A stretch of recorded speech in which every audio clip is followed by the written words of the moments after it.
welcome everybody and welcome to Raj for the celebration of the Vyasa-Puja. I was remembering when I used to be a servant how Louder.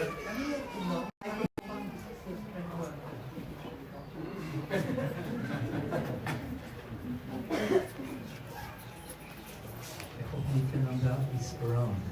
Nityananda Rai. He's right there.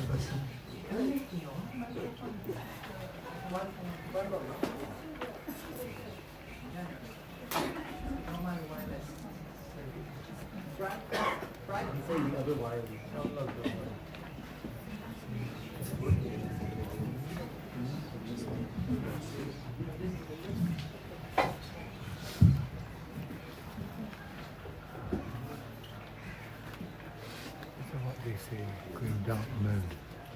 Are you in dark mood? Yeah. It's like a cinema. It's very dark. Hare Krishna. Much better. I was remembering Gomaj when you were sometimes taking us in pilgrimage. I remember one time we were walking together from Vyasa-Puja to Suryakund. And there you showed me how you like to be alone with Krishna. You told me, go Hari, just go 20 meters in front, you walk in front, I will stay in the back, I want to be alone with Krishna. So I was walking in front, Gomaj was following, we took a left turn, following the long canal to the beautiful atmosphere of Sri Vrindavan. Then after sometimes I turned back. There was no Gomaj. So I sat down, I chanted 1 round, 2 rounds. I thought it's a little bit slower than me. He will come 3 rounds, no Gomaj. We were in the middle of the wilderness. So I thought maybe something happened to Gomaj. I have to go back, walk toward him and find him. So I went back and there I found Gomaj sitting under a bush, small tree, reading some nectarian scriptures. And Gomaj, at that time I understood, yes, this is the meaning of being in Vrindavan, to be actually deeply connected with the Lord, to be alone with the Lord. And this is actually a teaching that you have received yourself from the lotus mouth of your spiritual master. And we will now hear Srila Prabhupada speaking about this same principle of keeping Krishna in the center.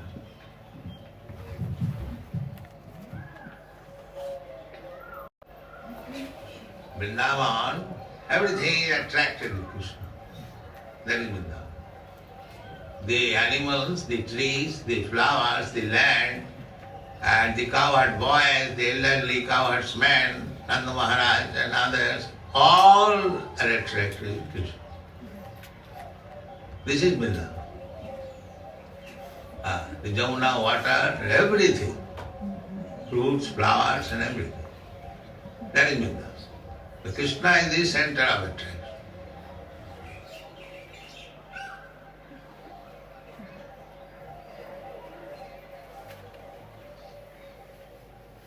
It's just so beautiful and so profound. We wanted to make a deep impact in our heart that we will listen one more time.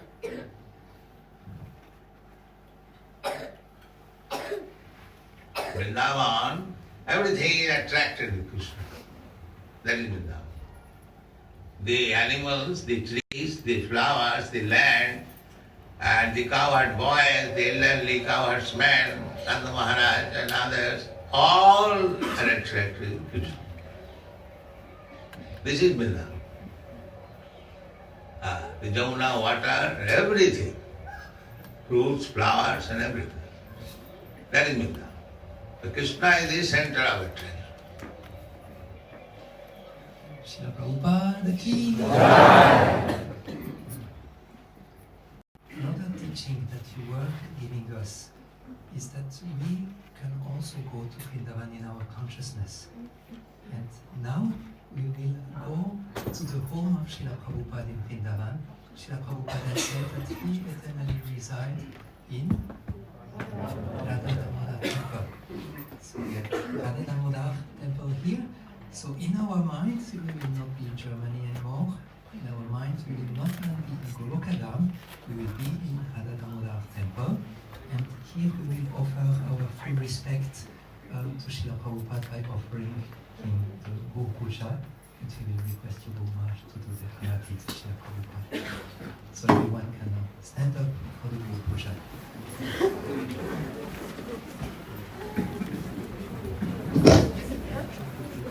Just hold it a second and take off my coat.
Bhakti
Another of your wonderful teaching, Guru Maharaj, is that if we want to enter the holy Dham, and especially Vrindavan Dham, we need to hear from the residents of Vrindavan.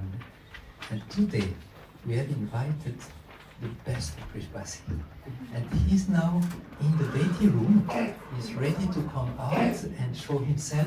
So everyone now should go in this direction and face the screen. You can face the screen.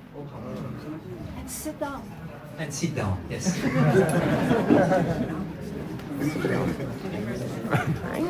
I'm special. I'm also special. It's going good. It looks like it works. Careful.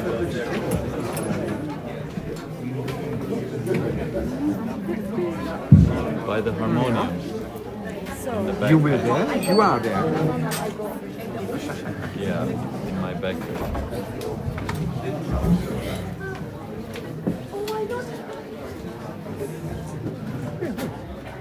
You would sit? No. You can. No, that's good. Crown.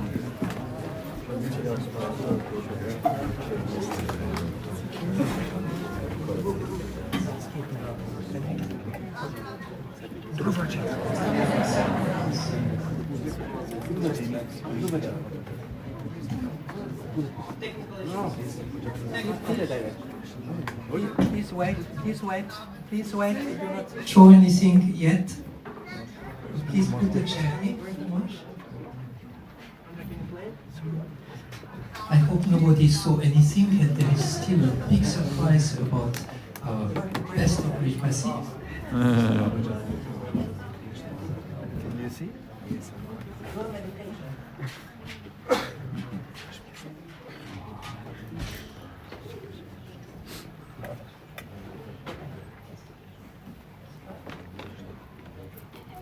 It is said, Vrindavan.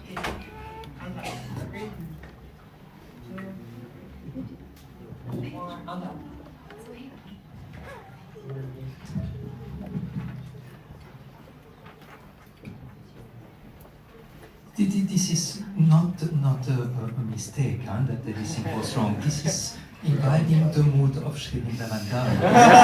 Totally right.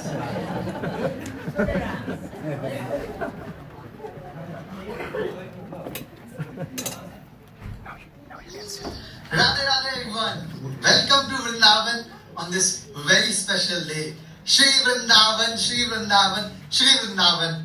It is said, Vrindavan barasat rahe, prem ahirnish ghor. In Vrindavan, the love of Shri Ji, the love of Thakur Ji is always reigning. Even in the morning, in the afternoon, and even in the night. Srila Prabodhananda Saraswati Thakur expresses, Yatra pravishto shakalopi jantu ananda satchidananda ghanatam piyati. Just by entering Vrindavan, even a small creature can feel great joy and happiness because he can really experience the presence of Krishna and Srimati Radharani here. Also, the doors of eternal Vrindavan are open to us only by the mercy of Shri Guru and Vaishnavas. Krishna Kripa se Guru mile, by the mercy of Guru, by the mercy of Krishna, we get Guru. Guru Kripa se Krishna mile. By the Kripa of Guru, then we get Krishna, or then we get Vrindavan. Today, on this very special day, let's delve into singing, dancing, praying, meditating, and begging for mercy. Jai Jai Shri Radhe!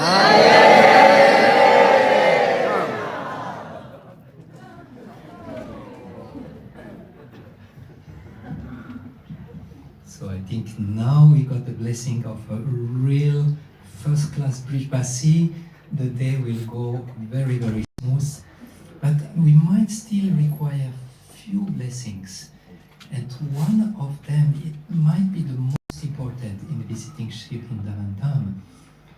But for that we will need Krishna Karuna. Where is Krishna Karuna? Krishna Karuna. Can dear devotees make a little space here, Govinda, or just make a little space that Krishna Karuna come a little closer. Krishna Karuna is bringing us something very, very special. Maybe you can give it in Kumar's hands. This is the Chintamani dust of Sri Vrindavan Dham that maybe Kumar, maybe give it to me.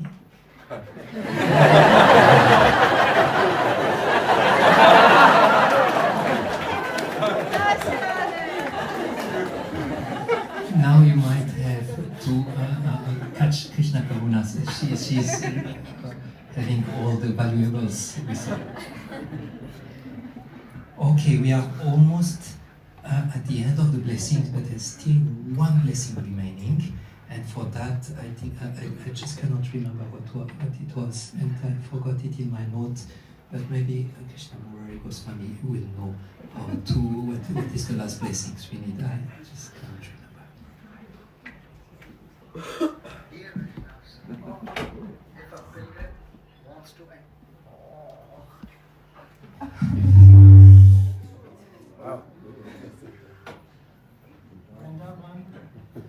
Dear Vaishnavas, if a pilgrim wants to enter a holy place, he has to take permission from the doorkeepers of that holy place.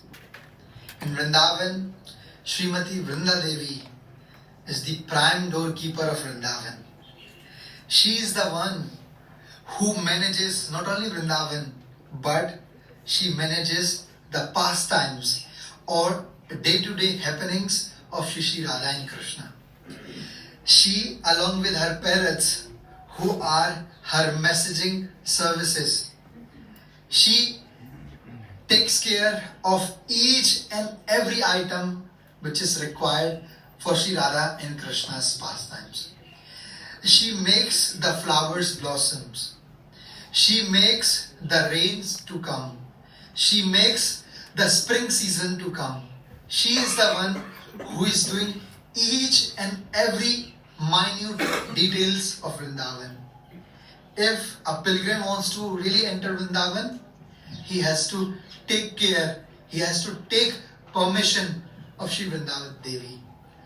Now, we do a small seva, small puja to Vrinda Devi, to ask her, to beg to her a small entrance into the eternal realm of Shri Vrindavan, where Shri Radha and Krishna are eternally enjoying their beautiful pastimes.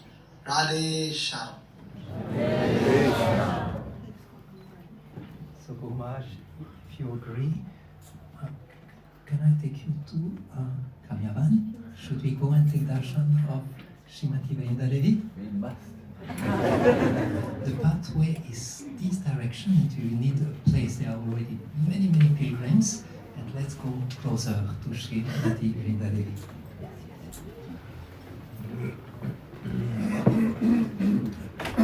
Everyone can now also stand up, huh? I think. Yes.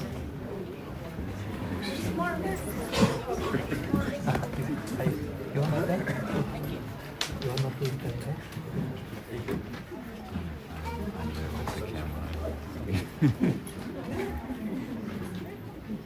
Srimati Vrinda Devi ki jai.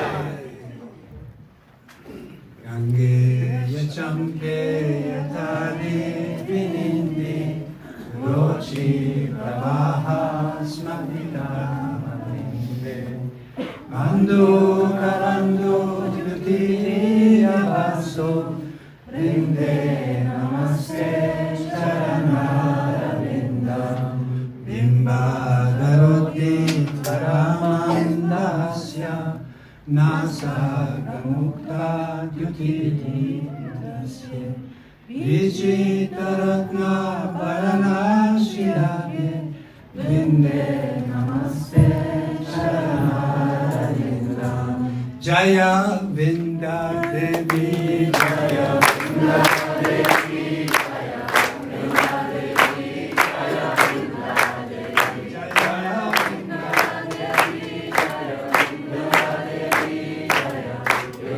Devi Jaya Vinda Devi Jaya Vinda Vinda Vinda Vinda Vinda Vinda Jaya Vinda Jaya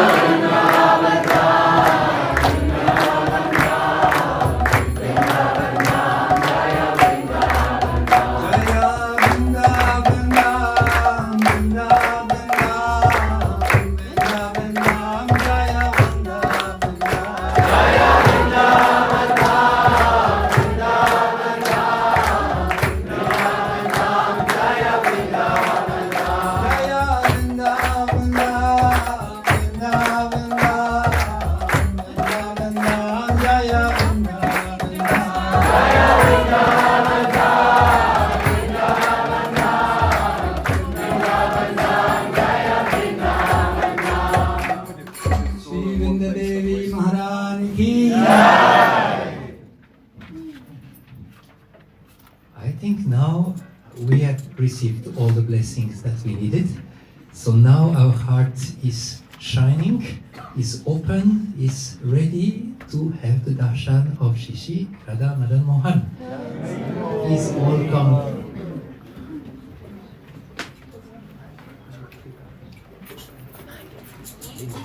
Hare Krishna, Hare Krishna.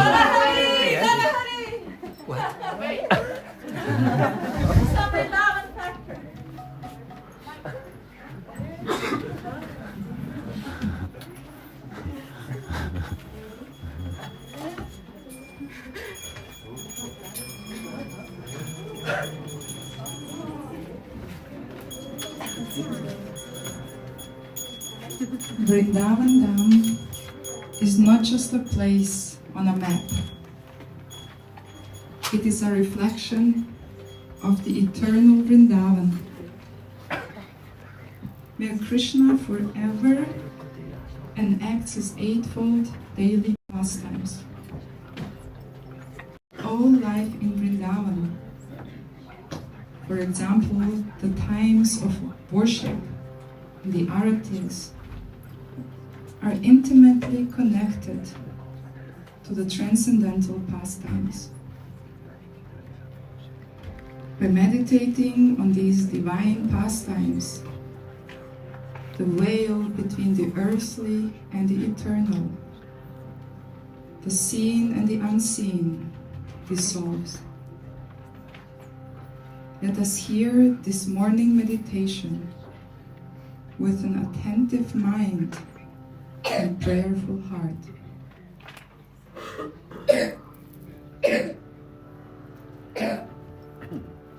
It is still early morning. The cowherd village awakens, resounding with the calls of cowherders, devotional songs, and churning of yogurt. Krishna steps out, walking more slowly than a mad elephant. His ankle bells jingle, his curly locks move, and his jeweled earrings swing on his cheeks. His beautiful chest is decorated with a yellow scarf, dancing necklaces, and a reddish shiny Kaustuba jewel. His turban falls on one side, and his jeweled strings touch his shoulders. His bodily fragrance pervades all directions. A servant boy gives him pan that Krishna chews, his body becomes studded with goose pimples as he slowly reaches the town gate.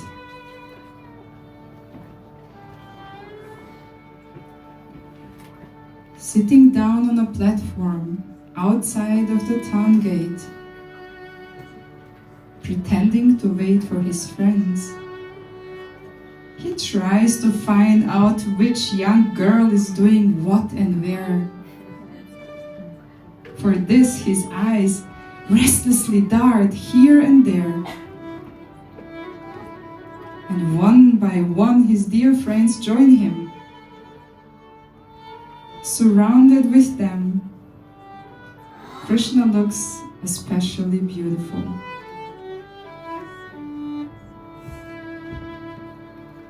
Krishna smiles sweetly as he relishes the soft and secret words whispered in his ears by his dearmost friends. What could be the meaning of these sacred words? So Krishna gets up and walks down the road with his friends to the barn. All women quickly climb the nearest watchtower, from where they repeatedly worship him with their lotus-like, love-filled eyes. Madhurika Saki, one of Radharani's friends, has witnessed all that, and she narrates this to Radharani. Hearing this, Radha becomes very happy, and the fire of her separation gradually cools down. She thinks, how blessed are these cowherd girls of Braj, whose eyes always play in the ocean of Krishna's beauty.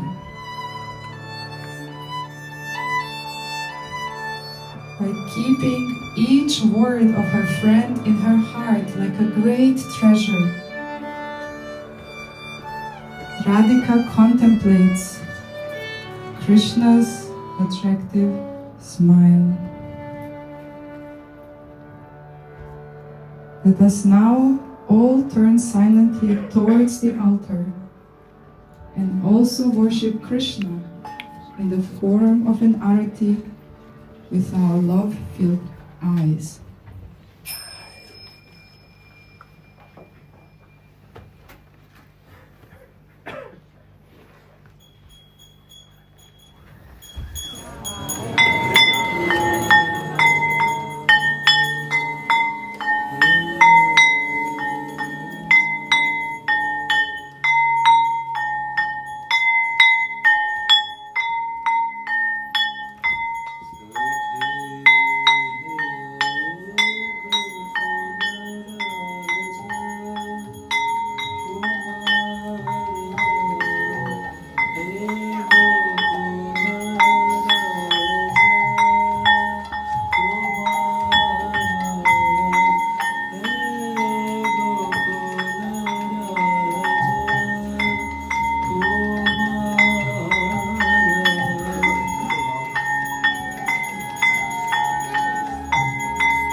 Wait, where's the microphone? We need loudspeaker. You can speak loudly.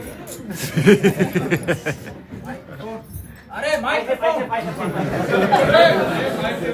Arey, bhai!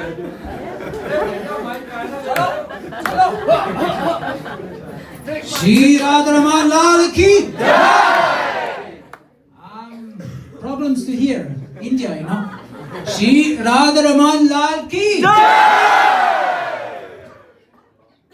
Sakhi hai Gokularaj Kumaraya Radhikaya Sahakalaya Manoja Radhikaya Sukumaram.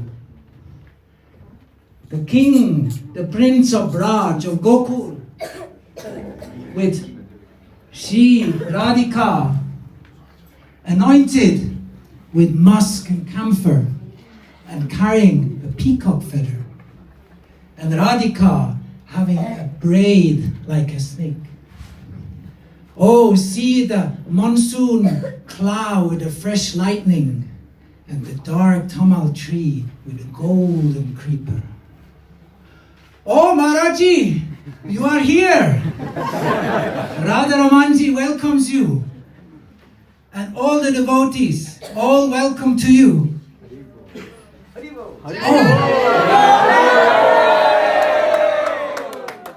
We heard it's your Janmotsav today.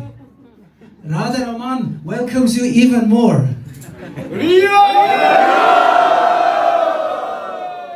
Radharamanji has a special present for you. Ek minute.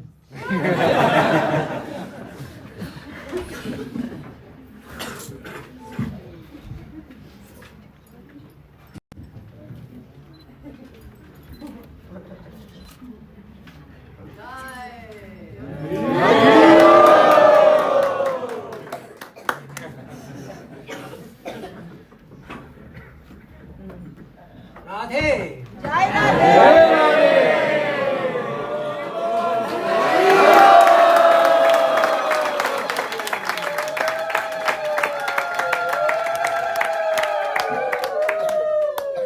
Radharamanji, Mahaprasad!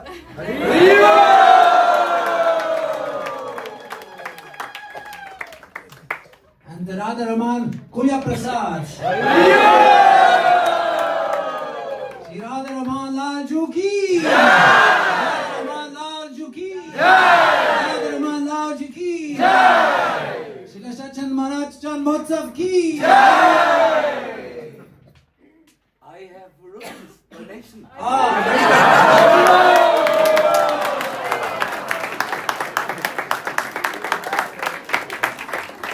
Donation is very good. Donation? More donation? No? What is wrong? Bye bye. Radharaman, Radharaman, Radharaman, Taho, Radharaman, Radharaman, Radharaman.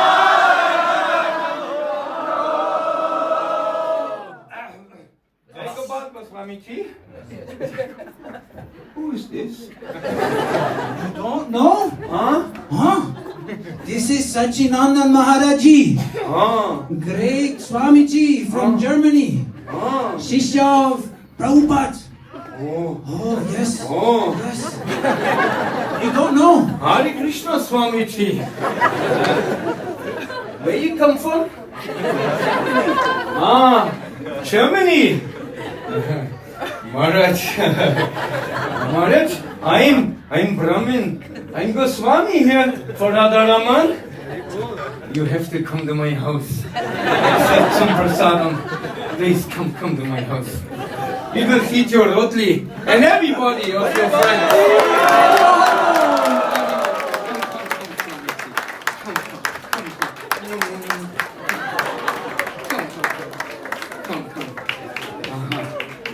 here we have Srila Prabhupada.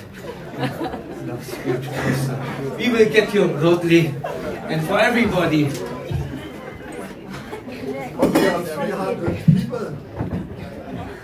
So what? Huh? Do you think my Daguchi will not feed 300 people? Oh, these Western people, they have no idea. Your Jesus, he feed 5,000 people. Huh? Do you think our Daguchi cannot feed 300 people? 3,000, 3 million! Whole world, everybody come to Vrindavan. Get fat much.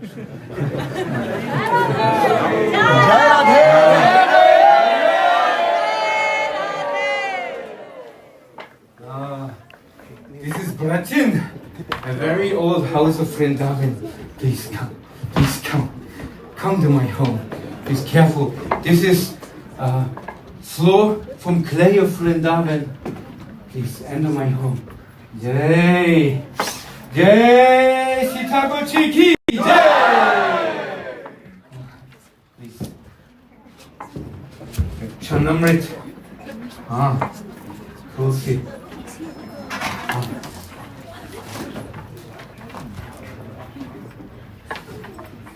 Washing.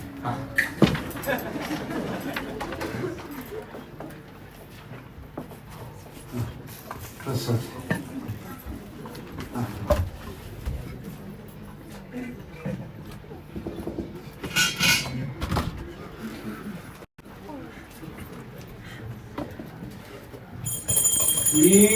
Takuchi ki Jai!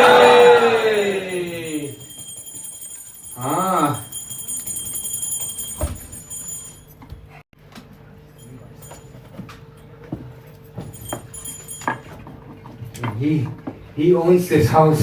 It's his house. And we all, they're servants. But Krishna, he's our boy. He is part of family. Naughty sometimes. Let me show you who else is there. There we have Tulsi Maharani. Tulsi Maharani ki Jai! You would like to worship Tulsi Maharani? Please. Please. You take flour and do like this. Please, Maharaj. Please, please.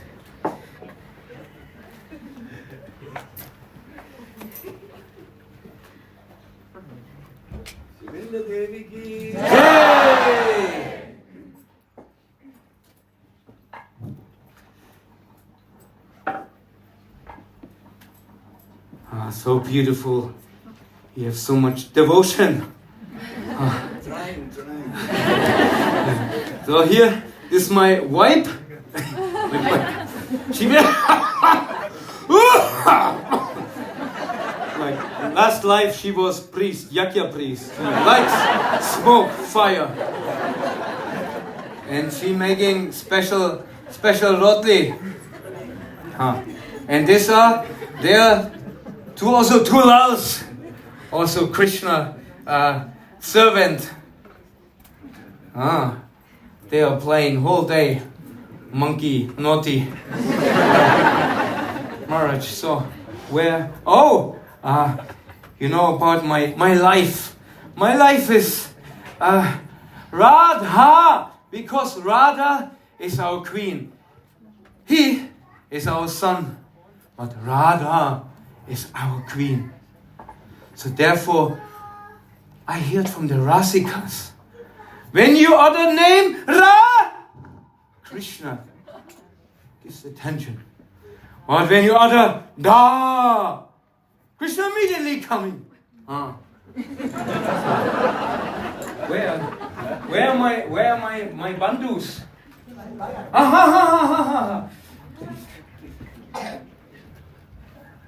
The whole day, please sit. Please have a seat. Where's the other Bandhu? They're coming. They are my most beloved Bandhus. So, our life, whole day we walking around Vrindavan and spreading Radhanam everywhere. That the mercy of Radharani is received everybody.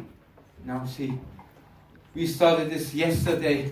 Please help, please come. Maharaj, you would like to help us to paint Radhanam?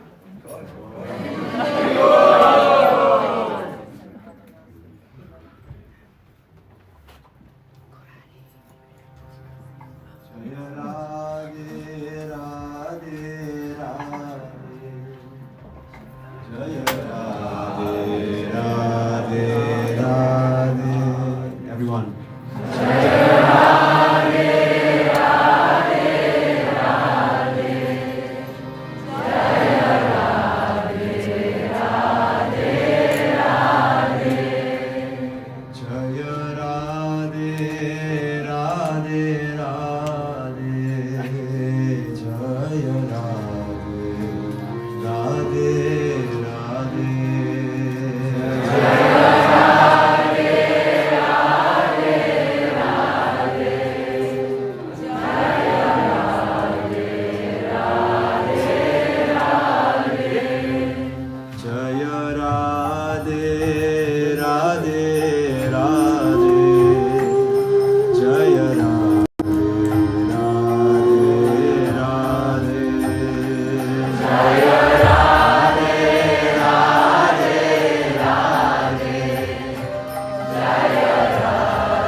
Oh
Maharaj. Such a talent. Very beautiful. Best. Now you made entrance into Vrindavan by riding Radha Naam. Please, in my house, please take a seat. That's my bed. But today you can use it. Please.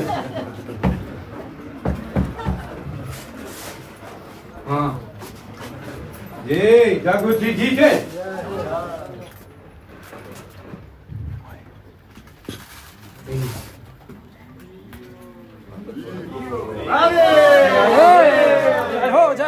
And if you feel a little bit cold now, okay, temperature from Vrindavan, maybe still sometimes a little cold. Please take my jacket. Everything in this house is yours.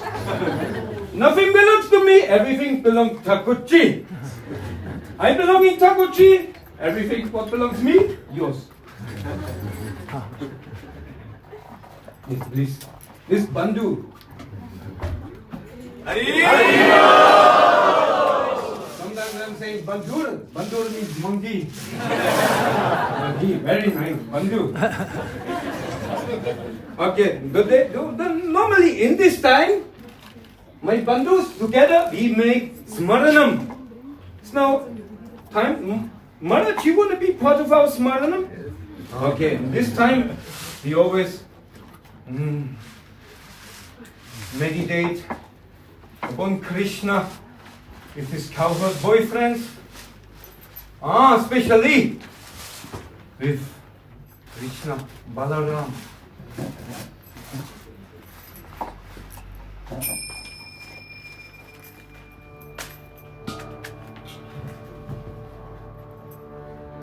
Free from the boundary of love of the cowherd community, Krishna and Balaram joyfully enter Vrindavan's forest.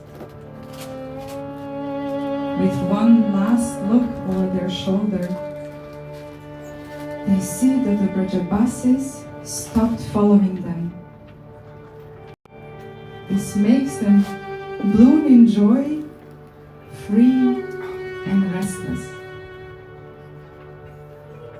Just see, the cowherd boys are dancing, singing, laughing, jumping, stumbling over each other, and joking.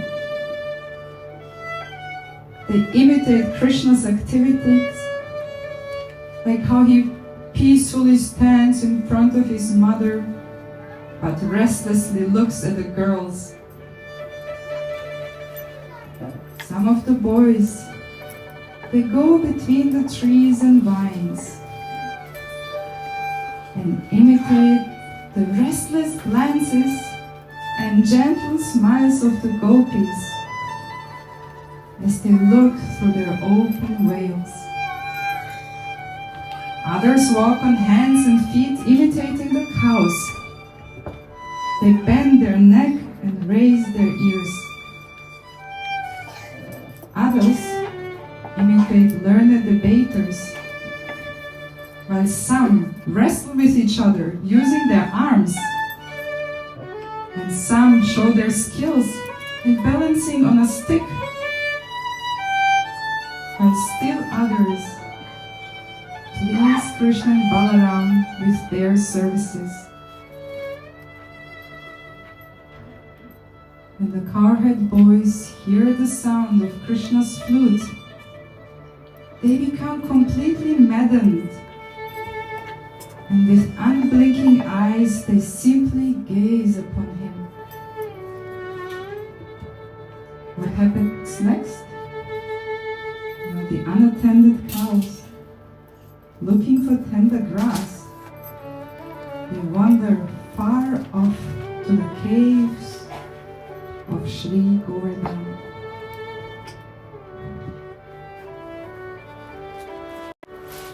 Krishna thinks, with its fragrant caves and kunjas, where the cuckoos sing and the peacock dance, where the vines are swung by a soft breeze, Govardhan Hill attracts my mind at every step. The joy I feel in these mountain caves cannot be compared to the jeweled abodes. Here I am adorned with flowers, and here I lie down in great joy. When I come here to the forest, many feel pain of separation in their hearts. So I think of ways to always take their minds with me.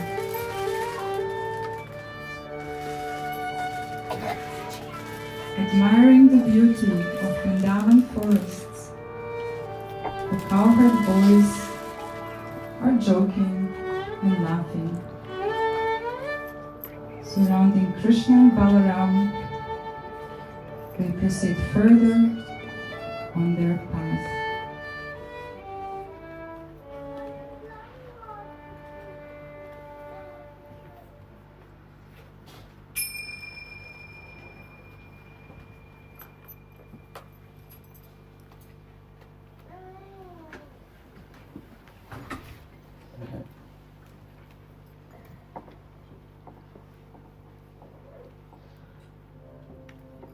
To enter Braj, 4 things are very important.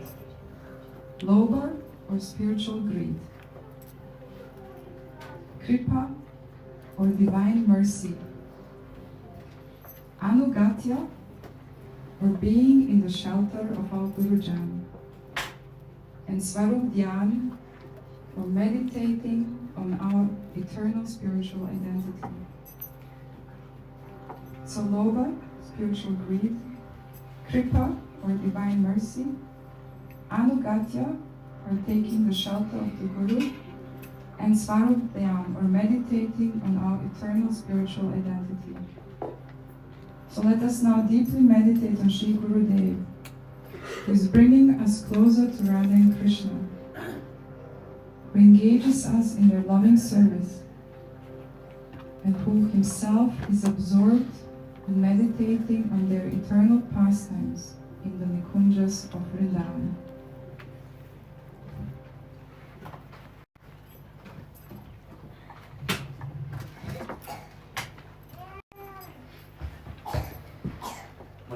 We get something with the feet from Maharaj. He may feel a little cold.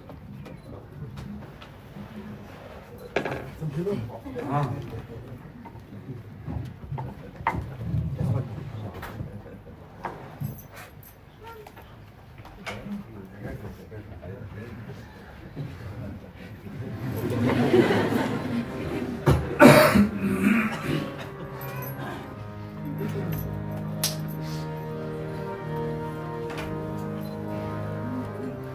Samsarada Malalina Loka Ranaya Karunya Kanaganatva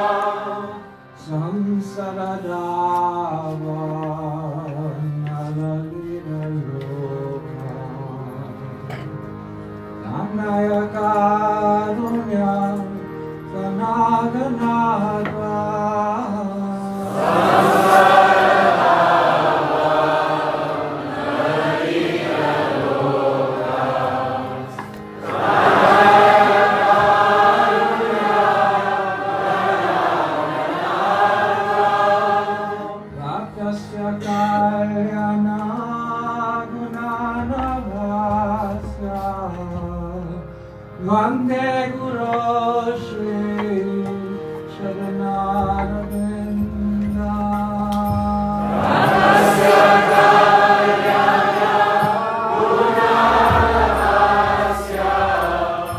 Vande Guru Shri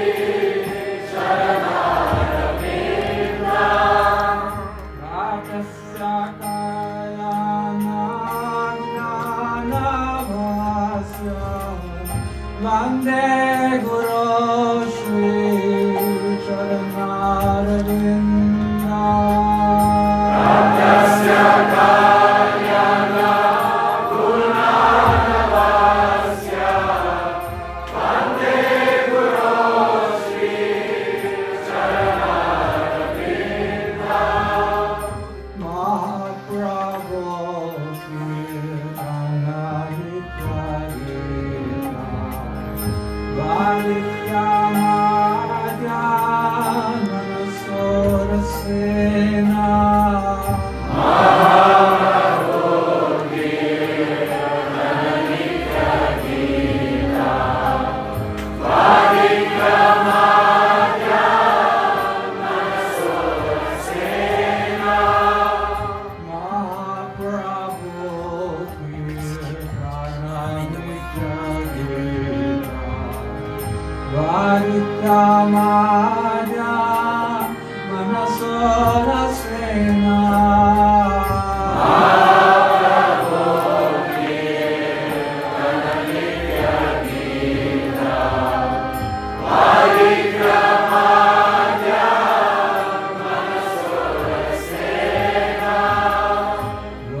Sadhvana Tveta Harivaka Sangha Sadhu Vidasi Bhagavan Prasada Swadhana Tveta Harivaka Sangha Ketvaiva Ketvim Bhagata Sadhaiva Vande Guru Shri Sharanaravinda Ketvaiva Ketvim Bhagata Sadhaiva Vande Guru Shri Sharanaravinda Ketvaiva Ketvim Bhagata Sadhaiva Vande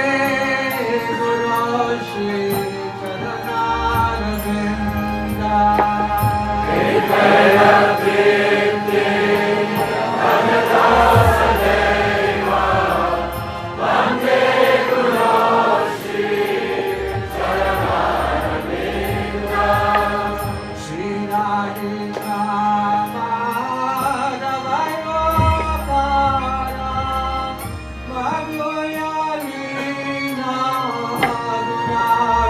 Gunarupananda Shri Radhika Madhavayo Para Madhuyalina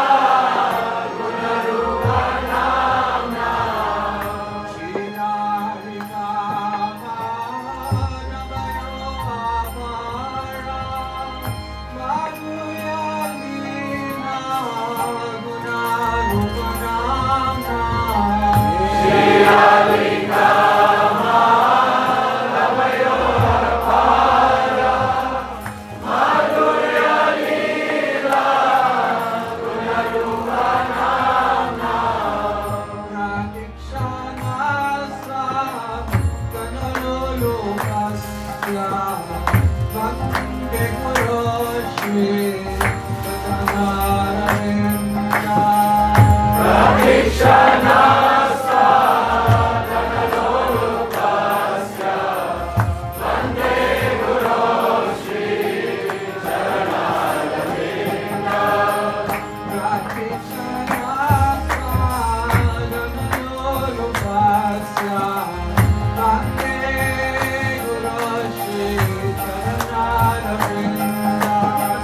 Pratikshana Sadhanalolupasya Vande Guru Shri Charanaravinda Nikunjayono Radhike Visidhare Yaya Levi Yukya Apekshaniya Nikunjayono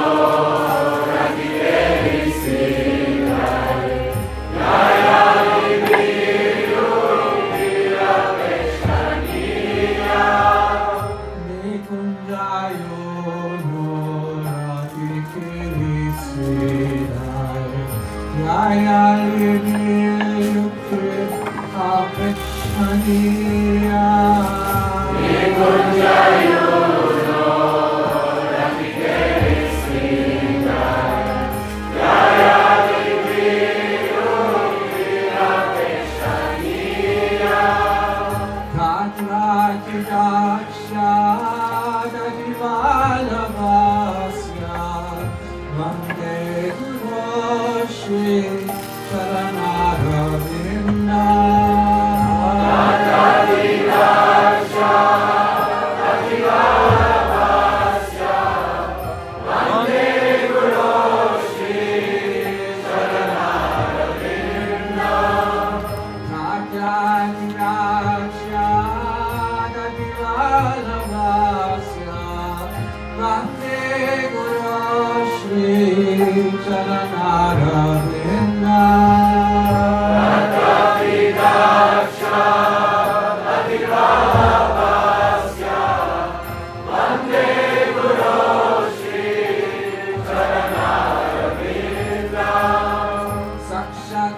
Charitvena samasta shastrai uktastadava yataiva sakre. Charitvena samasta shastrai uktastadava yataiva sakre. Sakshat Charitvena samasta shastrai uktastadava yataiva sakre. Charitvena samasta shastrai uktastadava yataiva sakre. Hindu prabhoya priyavasya vande guru shri charanarvinda.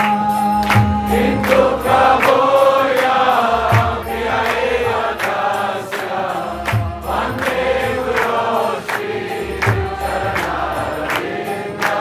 Hindu prabhoya priyavasya vande guru shri charanarvinda.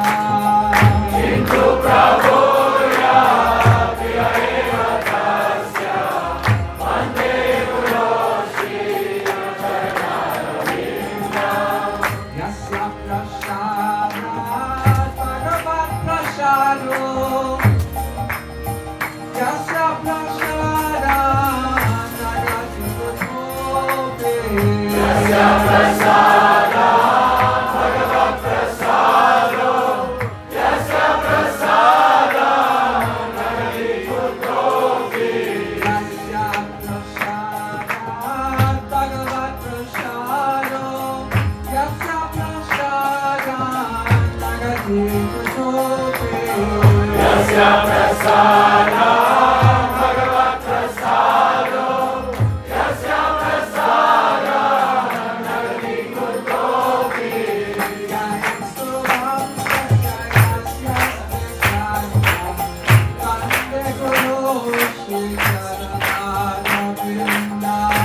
Yastu vamsasya yasya stisanya vande guru shri charanarvinda. Yastu vamsasya yasya stisanya vande guru shri charanarvinda. Yastu vamsasya yasya stisanya vande guru shri charanarvinda. Vande guru shri charanarvinda. Vande guru shri charanarvinda. Vande guru shri charanarvinda. Vande guru shri charanarvinda. Jai Gopal.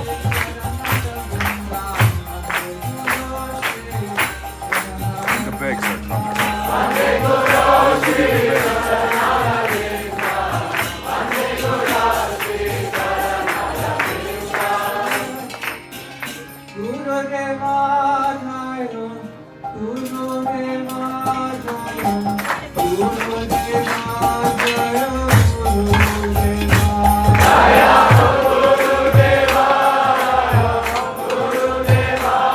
Gurudeva Jaya, Gurudeva Jaya, Gurudeva Jaya, Gurudeva,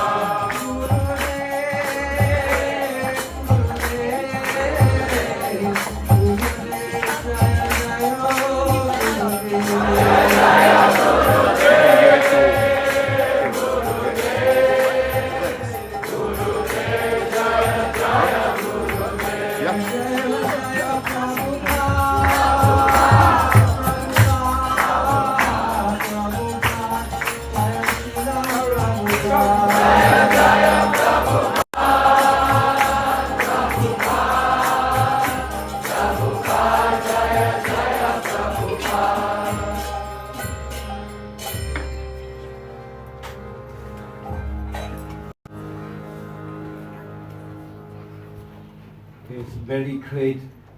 Andu today, he cannot be with us. But modern technology now in Braj as well We have video. Please, let's welcome our Bandhuji on the video.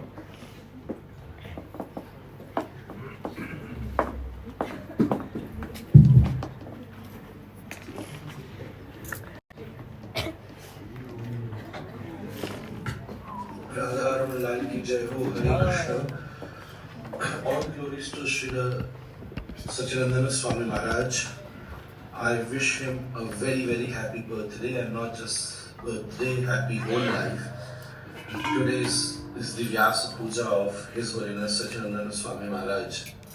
I so wanted to personally come there and offer my pranams, want to pray for him, and want to celebrate with all of you his glorious birthday. But unfortunately, I'm not physically present there, but through this message, I would like to convey my heartfelt gratitudes.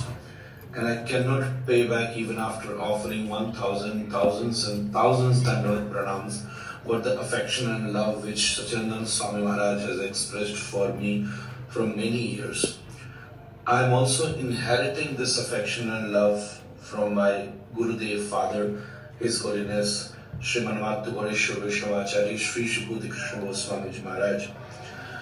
Maharaj has cared for me since my father has gone to Goloka Vrindavan, and always shown his affection and love for me. So it is my unlimited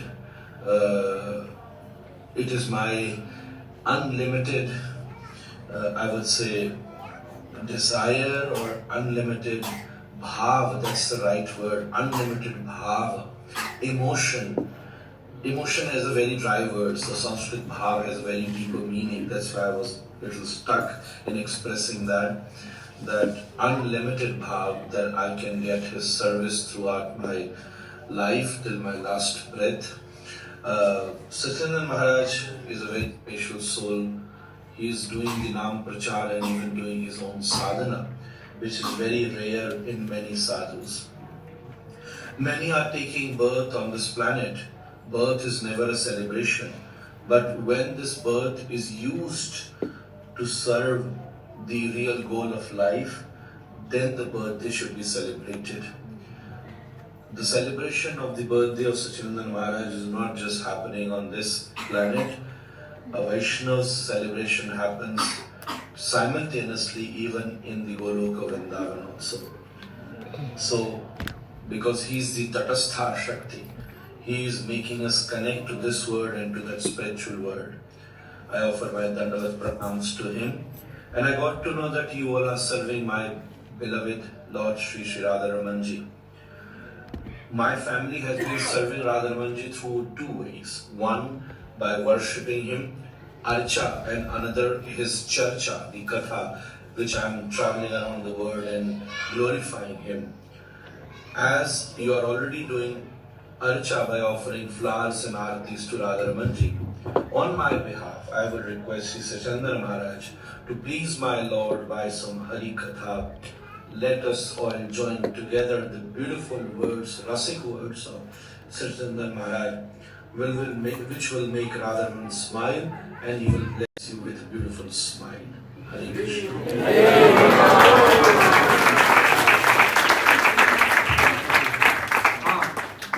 We need to hear from Kadafa Maharaj, but we so many people here. We need microphone. Yes, coming. Microphone, please. Chalo.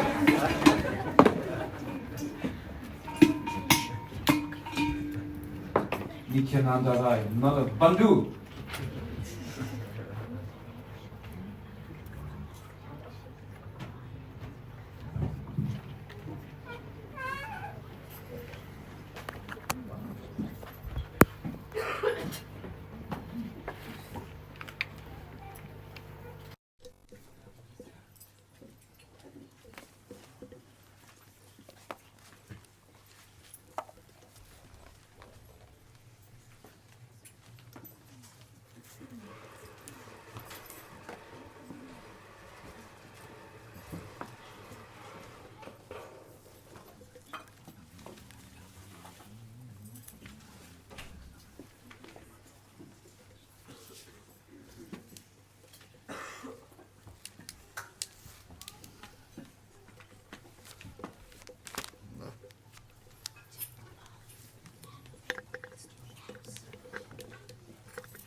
Krishna, Krishna. Thank you, thank you, thank you. You have book stand for putting here? Everything.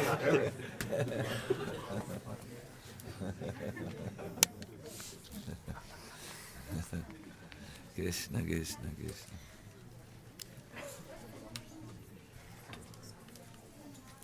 Krishna, Krishna, Krishna, Krishna, Krishna, Krishna, Krishna. Hey.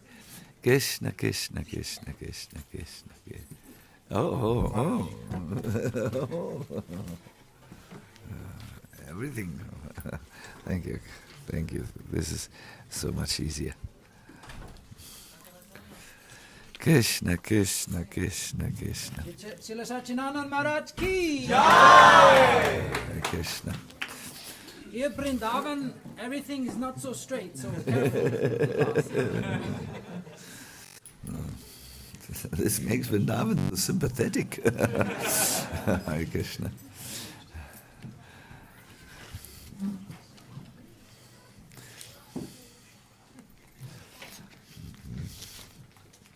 So Hare Krishna, thank you for allowing me to use your takat, your bed. Very nice. And thank you, all of you, for making such a, let us say, creative introduction to the ceremony or celebration. I think our hearts are, my heart for sure is very much inspired. I'm very happy to see all these arrangements, and I do like to sit in these places where there is, this atmosphere that makes it so,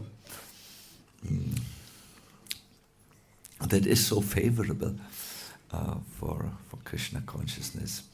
And I'm very, very amazed by Pundarik Maharaj's statement. I don't know if you know, he's very, very respected in India and gives kathas, and he has requested me to do Krishna katha, and I will do so. I have to do so.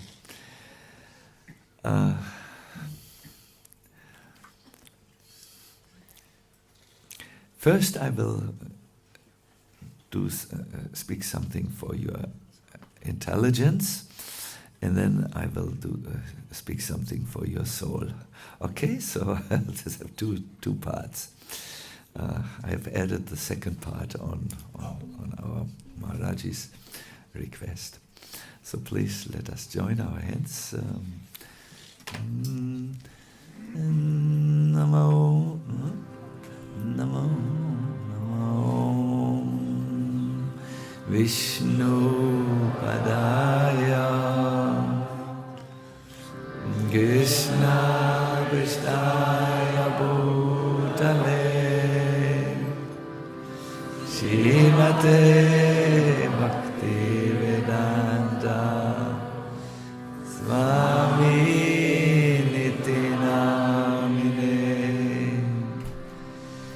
Namaste Saraswati Deve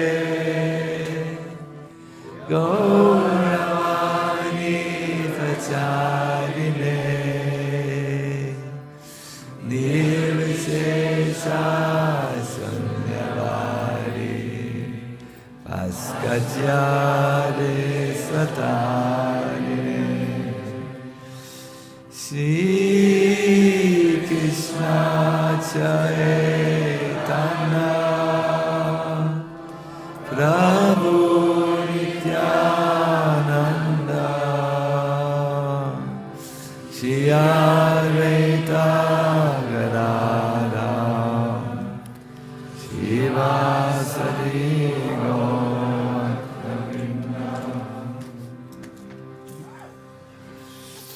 Hey Krishna Karuna Sindhu Dinabandhu Jagatpate Gopesha Gopika Kanda Radha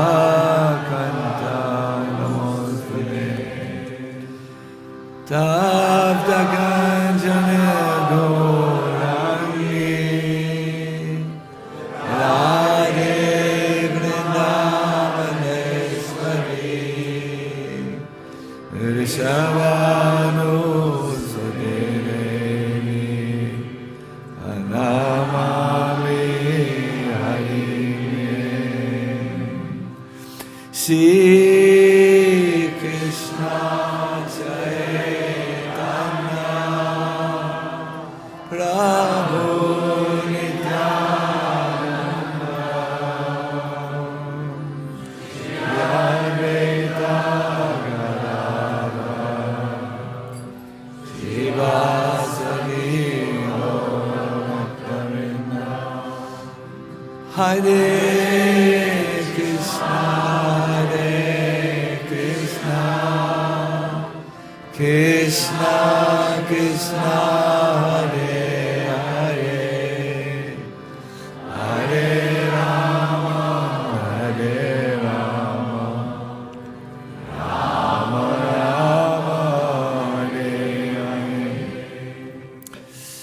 Srila Prabhupada ki jai, Shri Nityananda Rama ki jai, Gaur Premanandi Hari Bol. Yeah. My dear devotees, a spiritual movement like ours is in grave danger of coming on the mundane platform. This spiritual movements start on a very high or spiritual enthusiasm or inspiration. We understand we are part of another world that is much more real or inspiring than the world with which we interact on our day-to-day life. This enthusiasm, this inspiration is so great that when we feel this in our heart, we are ready even to interrupt our studies. I know two of my disciples, Gadadhar, Bhanunandini, they were in the midst of completing their university degrees, but they left it. I asked 3 times, is it a good idea to leave? Yes. Because at the beginning of not only a movement, but also a person's life, there is a high inspiration of a spiritual kind. There is one, I do not know, one historian and philosopher teacher. He had received the prestigious Pulitzer Prize. That's something you get when you really publish a masterful work. And he has written an 11-volume work. It's called The Story of Civilization, our mankind. It's a major work. I think it was known as to my friend Bhakti Charu Maharaj. And in this work, he starts a religion, I would like also a spiritual movement. It's a belief. Then it develops into a philosophy. Then it becomes a political convenience. And finally, it degenerates into a ritual. What does he mean? In the beginning, there is a deeply felt belief. It's a personal belief. And the collective experience of the group in which we join, the movement or so on, is confirming that belief in something divine and very sacred. Often there is a revelation. God has appeared to those who practice this spirituality. A spiritual insight is there. And for the individual, there is a profound personal transformation as he enters into this. So early spirituality is typically based on an individual experience and a direct encounter with the mysteries of life and death. Like I do remember one experience which I had. I was in surgery under the surgeon's knife, and during surgery left my body, saw the whole scene from under the ceiling, you know how they were, how the blood was coming in. I don't want to spare you the details. I went through the walls to see in the waiting room whether the devotee was praying as he had promised, or if he was fast asleep. Yes, and then I returned to my body. I saw the film of my life passing by, and in it suddenly Krishna, and then the movie came to the stop, and I asked the Lord, is this my time to go? And he said, no. There are many things which you will do. A direct spiritual experience of this kind, a transformational thing, and a great enthusiasm. This is the first stage of spirituality. Then, as these, you could say, experiences, or also belief, we believe in them very strongly, as this takes more root in our mind, we develop or religions develop a philosophy around it. How could it be that he had such an experience? Well, it must be that the soul is different from the body, a total separated entity. And there is, beyond this world, there is a spiritual world, and you call this philosophy transcendentalism, you know, this being beyond it. And early spiritual beliefs are based on experience, but later they become written down in philosophical books and moral codes, metaphysical or spiritual ideas, and the belief has to be codified, you know. In our Gaudiya Vaishnavism, it was a great necessity to codify the experience of leaving this body in another spiritual identity, which is not at all formed by the false ego. Spirit, perhaps I'm a Manjari, perhaps I'm a Saki, perhaps I'm a Saka, and the greatest debates take place. If you like these debates, internet is full with them. Philosophy, concepts, scriptures, the experience gets a little bit more explained. Over the time, these spiritual or religious institutions gain following, and they become, they have to situate yourself in the world, and they become, they touch politics. No, they become a great influence. Just see, my dear devotees, Christianity was, the first Christians were thrown by Nero, the Emperor Nero, Roman Emperor Nero, in the Colosseum, either to the gladiators, where they were slaughtered, or to the lions and tigers, or they were burned on stakes. But then later Christianity got so much political influence. Wow! Do you know that the man with the greatest following is the Pope? And it has a political voice. and we see this very much in our Bhaktivedanta manner. There are 80,000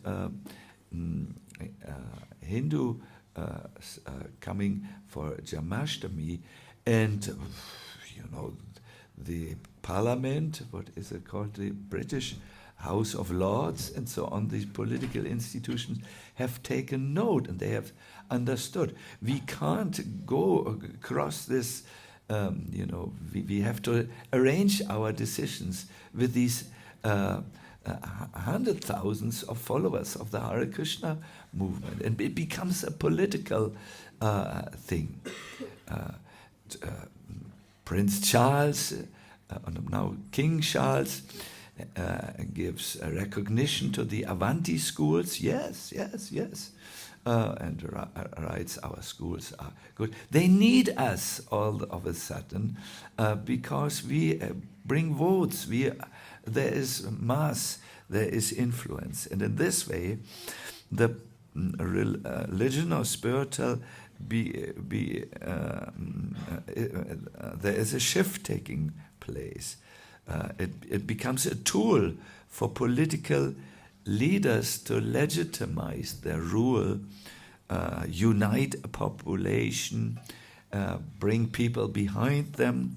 And in this way, religion has close, or spirituality has close association with the world of politics, and in the process begins to think about how to rule people, how to protect them, how to move them forwards. This is totally different than the beginning. And the last stage, which may not be felt so much as of yet, but I think in many sections of ISKCON I can see this.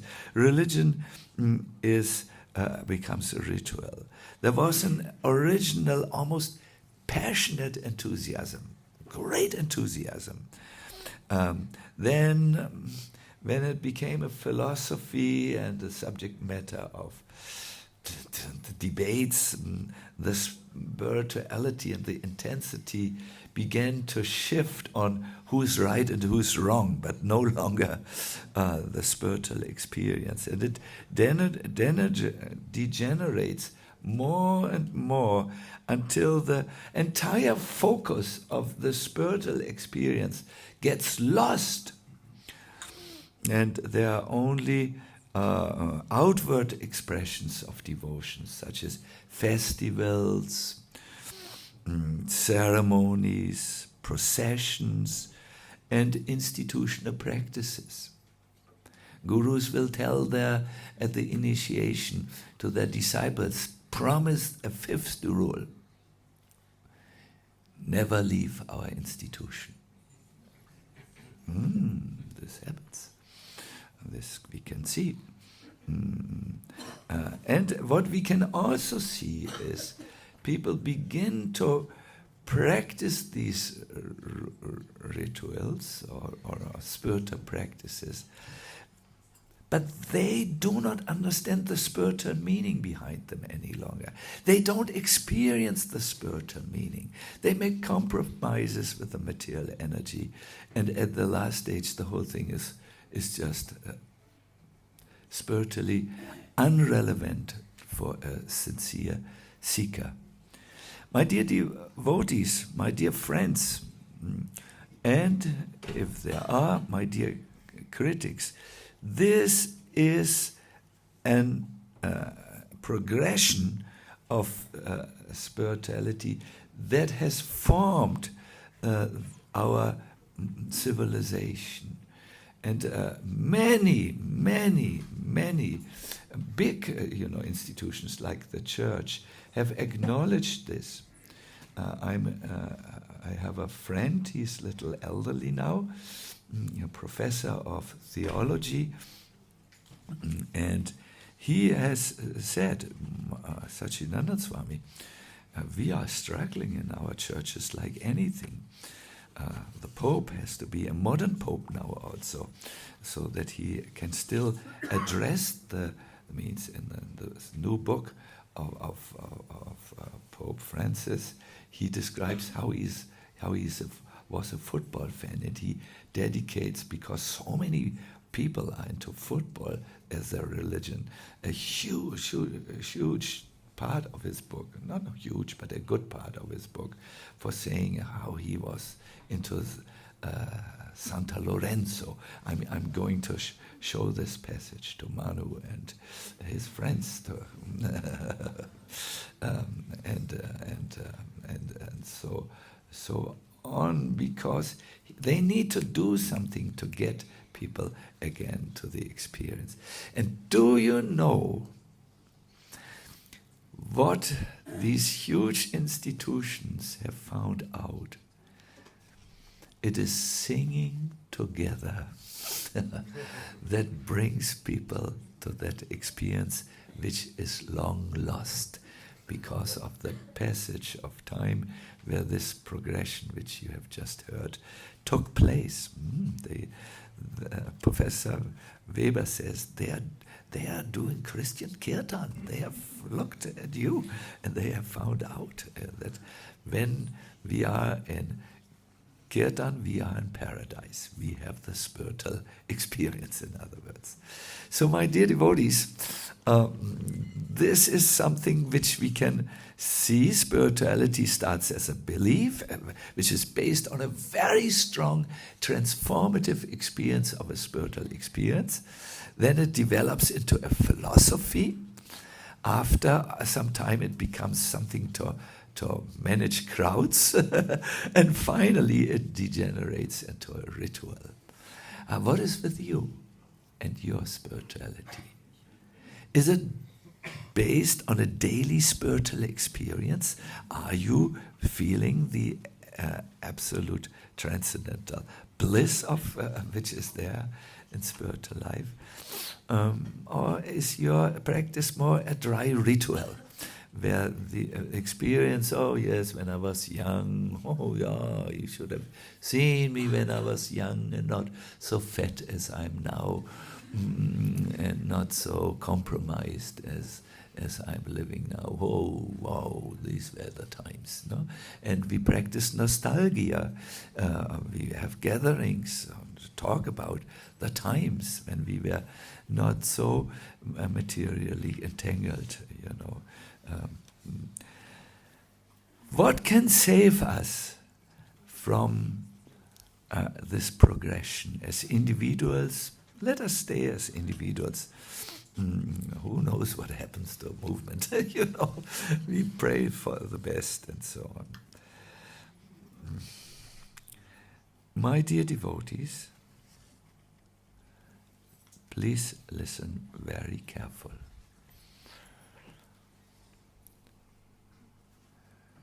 We will have to think, each single one on your own. How can we at this stage light our fire, our spiritual fire? I saw this when our Brijbasis welcomed us. One of them made this, had this stove there. I think now the water is heating. And there was a moment when I think the fire went out, or there was a lot of smoke, and the householder said to his wife, "You are a young priest, not a cook." You know, or you were a young priest. So yeah, fire, spiritual fire in this world is in danger of extinguishing or developing smoke. And each singular person here in the room will have to find out how they can ignite their flame and nourish it and bring it higher. All traditions give us a cue. What is it called? Cue. A hint. But you will have to see what you do with the hint. The hint is, look for those who are spiritual in their thoughts, in their actions and who do this, and then associate with them. Look for those who can fan your spark. Prabhupada spoke of this analogy, fanning the spark. No? But just sitting in their association is a beginning, but then you will have to take the fire which they have in their heart, put it in your heart and start to burn in some ways. This is a hint, my dear devotees. What you do with the hint is absolutely up to you. A hint is not yet something practical. It's a clue, it's an idea, it's an inspiration. But to make it real, it is up to each single one of you. Because now I will say something. Krishna consciousness means what goes on between you and no, ISKCON. No, what the other person does. How they like my outputs on Instagram. This is where Krishna consciousness takes place. How I become an influencer. Krishna consciousness means to cheat everyone else and make them believe I'm an advanced devotee. My dear devotees, this is not the point. Krishna consciousness is what is going on between you and Krishna. You were right, by the way, but I wanted to give you a modern understanding of Krishna consciousness. And the moment, the second, the millisecond where Krishna sees that you are now lighting your fire, you're trying it at least, or you don't like any longer that this is your unclouded consciousness, no? That moment he begins to interact with you. Prabhupada said so nicely in a morning lecture, I have here the text before me, Krishna is always kind. But when he sees that you are very eager to go to him, he calls you. He calls. Just like he explained to Arjuna, my dear Arjuna, because you are my very dear friend, Sava Guyatamang, I'm now explaining to you the confidential part of knowledge. And this is, don't be entangled with this pavaga or material existence. Take shelter of me. Don't entangle yourself, it's entangling. And a little later I jump over it. Don't try to see God, but act in such a way that God sees you. Wrong. This is not this is what you have heard many times. This is burned into your memory bank. It has a neurological part of explanation. But here in this context, Prabhupada takes the same sentence and says something different. Do you want to hear it? Yes. Oh, thank you.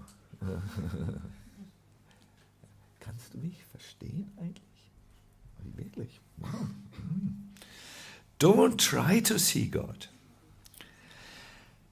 but act in such a way that God will call you. Please come here. That is wanted and that is bhakti.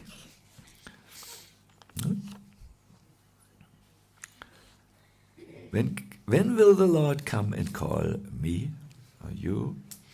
When he sees that you are doing something, your own thing, your private thing, not what you post on your Instagram to get It's about you and Krishna. When he sees what you do in relationship to Krishna, at that moment he will call you, come into my world, and I will protect you. I will protect you. I will take care of you. Don't entangle yourself with material life. My dear devotees, this is the idea of Krishna consciousness, and we have to keep this flame, burning, because the development is entirely different. The development of a spiritual movement will be different, and we can see, I have one devotee, an editor of Prabhupada's books, who has studied this process which you just heard, and he has told me confidentially, ISKCON is right on track. It does everything the way it is described.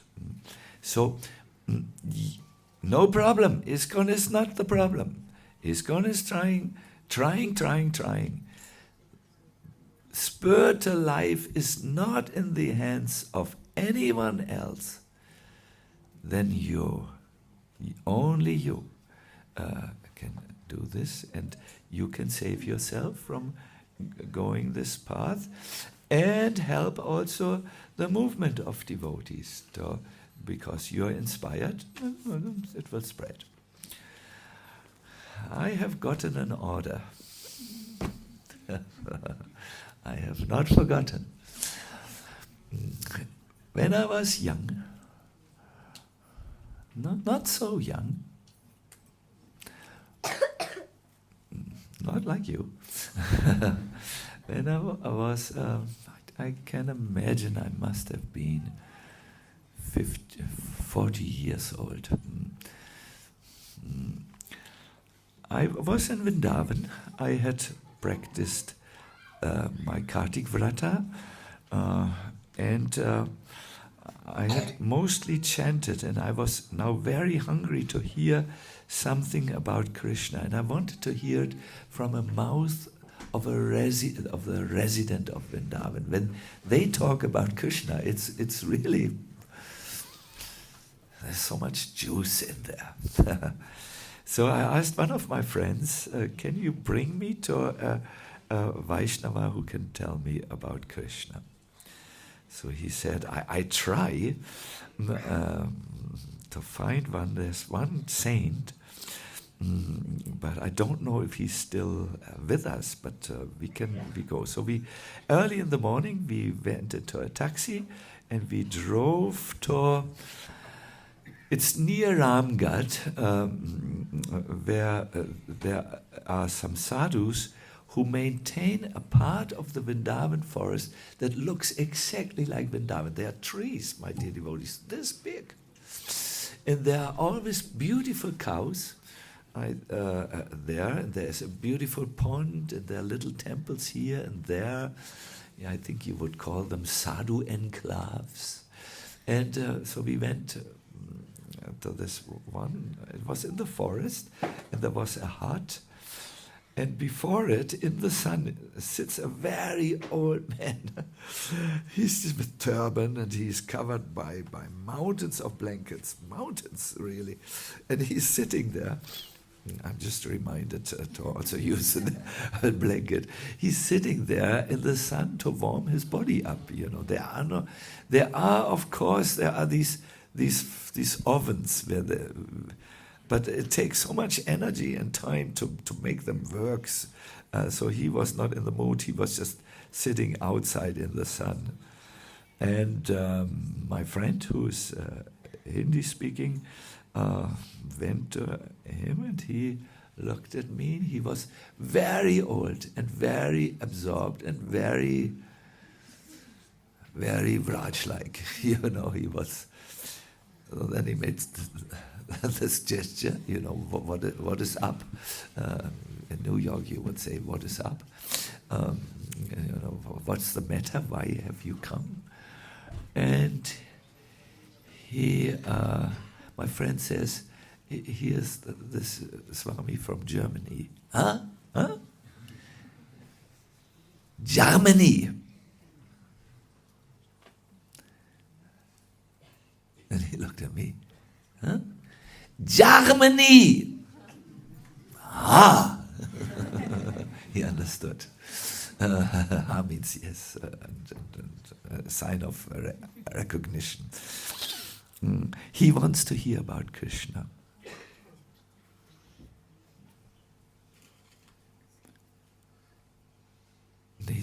He said in India, turn there, very cold, it's very cold here. Then he looked at me and said, come back after an hour. He needed to warm up, he was like very cold. So we came back after an hour. And he says, oh, you want to hear about Krishna? Then he thought for a moment. Then he explained what I will tell you now. But the way he told it, my dear devotees, I can't tell it the same way. But I try to tell you what he told me. He said, Krishna likes to play. From morning till evening, he just plays. And when he is with his friends, they make some rules. And one is they divide the group of players into two sides, and then they have some running competition or something, and the losing side has to carry the winner side on the shoulder. So they were running and playing and rolling in the dust, and Krishna was shouting in joy. And then his side was losing. So finally, when they had lost fully, they said, okay, now you have to carry the winners. Let's start with Krishna.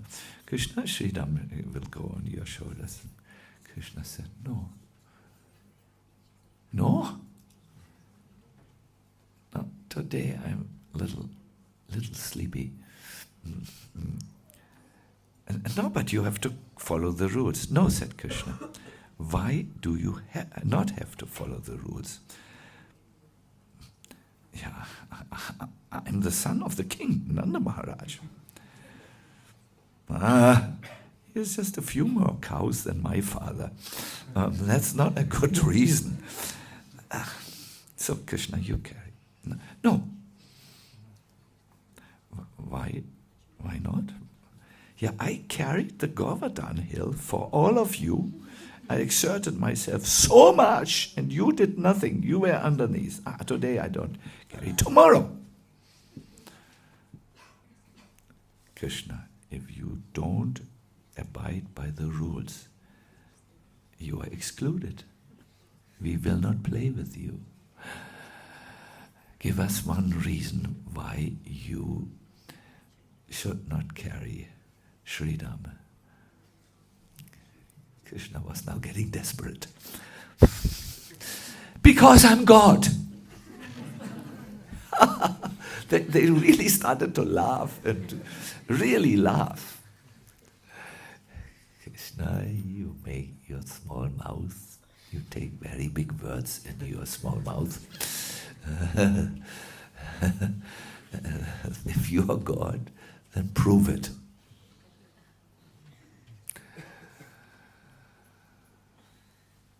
So this is what Krishna absolutely does not want in Braj.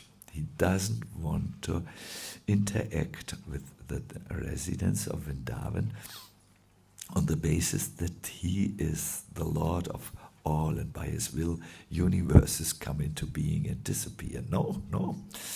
He wants to keep that a secret. He wants to have that covered by a blanket of sweet love that never ever sees any greatness in the other, but always an equal. So Krishna thought, well, now I've gone so far, and I've said I'm God. And I also absolutely don't want to carry anyone today. He said, okay, close your eyes. You also close your eyes, Stoka Krishna.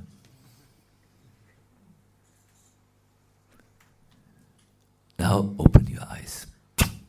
And when they opened their eyes, Krishna, by his Yogamaya potency, had carried each one, including Stoka Krishna, who wanted to cheat, into the Vaikuntha world, where they saw him dressed not as a cowherd boy, but in the dress of the all-powerful Narayan, with chakra, shankha, padma, and what else? Gada. Yes, there was the lotus flower, the chakra, everything was there, and he was worshipped with Vedic hymns. So the little boys, little like these little boys. Wie alt bist du denn nochmal? 9. Ja, das war das. Können wir dich ganz kurz sehen? Das steht doch mal auf. Like this, you know, the cowherd boys. Yeah. Good. So they were there looking at their Krishna on the golden throne, accompanied by Lakshmi and surrounded by many servants and many reciters of Vedic hymns. It was all so majestic, and they understood this is Krishna, because Krishna gave them a little sign like this. And they started to take their flutes and make with the music and make fun, because Krishna looked too serious for them. But the Vishnu Dutas, the servants of Lord Narayan, rushed to them and said, "Stop! We don't listen to folk music here. Vedic texts, Vedic music, Veena, everything, not these bamboo flutes." So they became silenced, and they became very sad. They sat there in the distance and looked at Krishna as Narayan. So the Lord then got up from his seat and said, "You boys in the back, now close your eyes." Stoka Krishna, the youngest, wanted to see. Stoka Krishna, close your eyes. Now open your eyes. They opened their eyes and they found themselves under this amazing Akshayavat, this huge tree, who has branches that go over the Yamuna. The cowherd boys can cross on these branches, and that's that meeting place. It's in Bandiravan. You can still see the young son, or that's a generation of trees, of that tree. And the cowherd boys looked, and there was Krishna smiling at them. And they said, "Okay, today you don't have to carry Sridham." Now there was one section in this katha. This is what you know. What you don't know is the road of tears. When in this Leela, because I'm not on this level, I will not try to imitate, but when in this Leela, the cowherd boys told Krishna, "If you don't abide by the rules, Krishna, we won't play with you." At that moment, something happened to this old man. He was identifying with Krishna's mood. The Krishna became so desperate to be not allowed to play with his cowherd boys is the greatest tragedy for Krishna. coming and going of universes, which is not so much a tragedy. That's the natural cause. But now his friends didn't want to play with him. And this old man started to, go into this scene and cried and cried. I don't know. It was a Bisleri water bottle of tears, at least. He was so much thinking of Krishna's pain that he would be excluded. I came to this place again. One time I came, I heard he was just in the forest, bathroom activities. I had to continue. Then I came another time again, and there was now a little temple. And I went up this temple, and I asked, where is Baba? And the priest said, Baba, and showed on a picture on the altar where this old man was photographed sitting before his straw hut. No, and I said, yes, this Baba. And he said, this is a sign which they do in Braj, means he has gone into the eternal spiritual world and has joined Krishna. Like this. Non-sentimental, but a meaningful gesture. So yes, my dear devotees, ultimately we have to fall in love with Krishna, like this. And it all starts if you protect the little fire of eagerness that brought you to this path of bhakti, and if you fan it, and at the same time, when you fan it, be careful that you do not become egoistic and think only of yourself. You cannot create problems for devotees. You cannot. The gates of bhakti will close for you. It will only be an imagination. So that is important to cultivate how to fan the fire and how to avoid that smoke comes and bites you in the eyes. Hare Krishna. Yes. So this is what I wanted to say. Could you follow me for what the first part was concerned?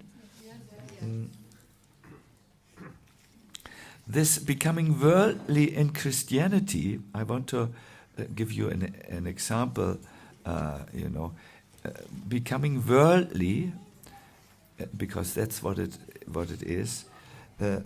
It's called in English secularization. It becomes becoming worldly in Christianity is the process of reorienting the church towards solving worldly issues, which contrasts with its original highly spiritual and sacred mission of saving the soul, your own soul, and attaining eternal life.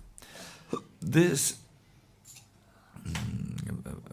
becoming more mundane of the leaders can manifest in engaging in commerce, money, striving for privileges, or I want to also be this or that, also material wealth, or prestigious positions, and then merging with the authority of the state.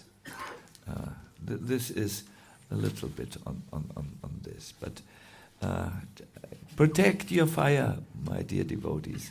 It will extinguish over the years. You will see, as you see when you rejoin, that's all we care about. My own the spiritual progress. I want to make spiritual experiences. I go on pilgrimage. Wow, Vrindavan, woo, and so on and so on. Radhe, everything, and so on. And it is the beginner's enthusiasm. I'm reading, 16 rounds, no problem, for the rest of my life, and sometimes during initiation, there's such enthusiastic person, about beautiful Mataji would say, so what's the 4 rules and regulations?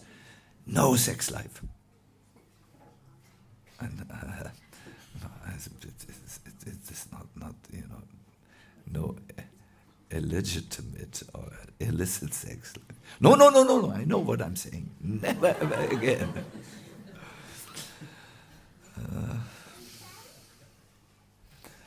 You say what you want, but anyways, you'd better. I know what will happen to this fire of enthusiasm will go over time, and there is the blind enthusiasm, and I would say that is blind, but there is that real enthusiasm which we want. If you don't nourish it, you asked the question, how can I nourish it? There are 4 things, and if you invest a little, start with 5 minutes a day in them, you see the fire will blaze. First comes the revealed scriptures. These are not written by men. It's coming down from something else. Second is your spiritual practice. Third is your service, what you do as service.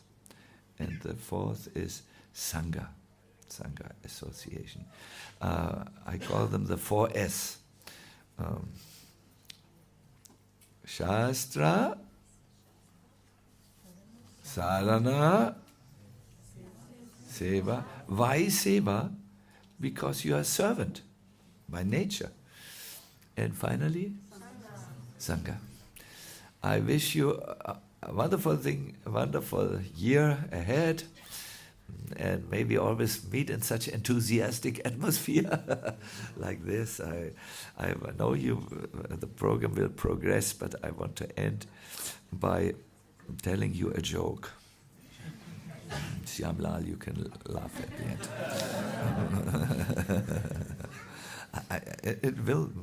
My jokes are not so deftig, we say, so strong. But there was this one donkey.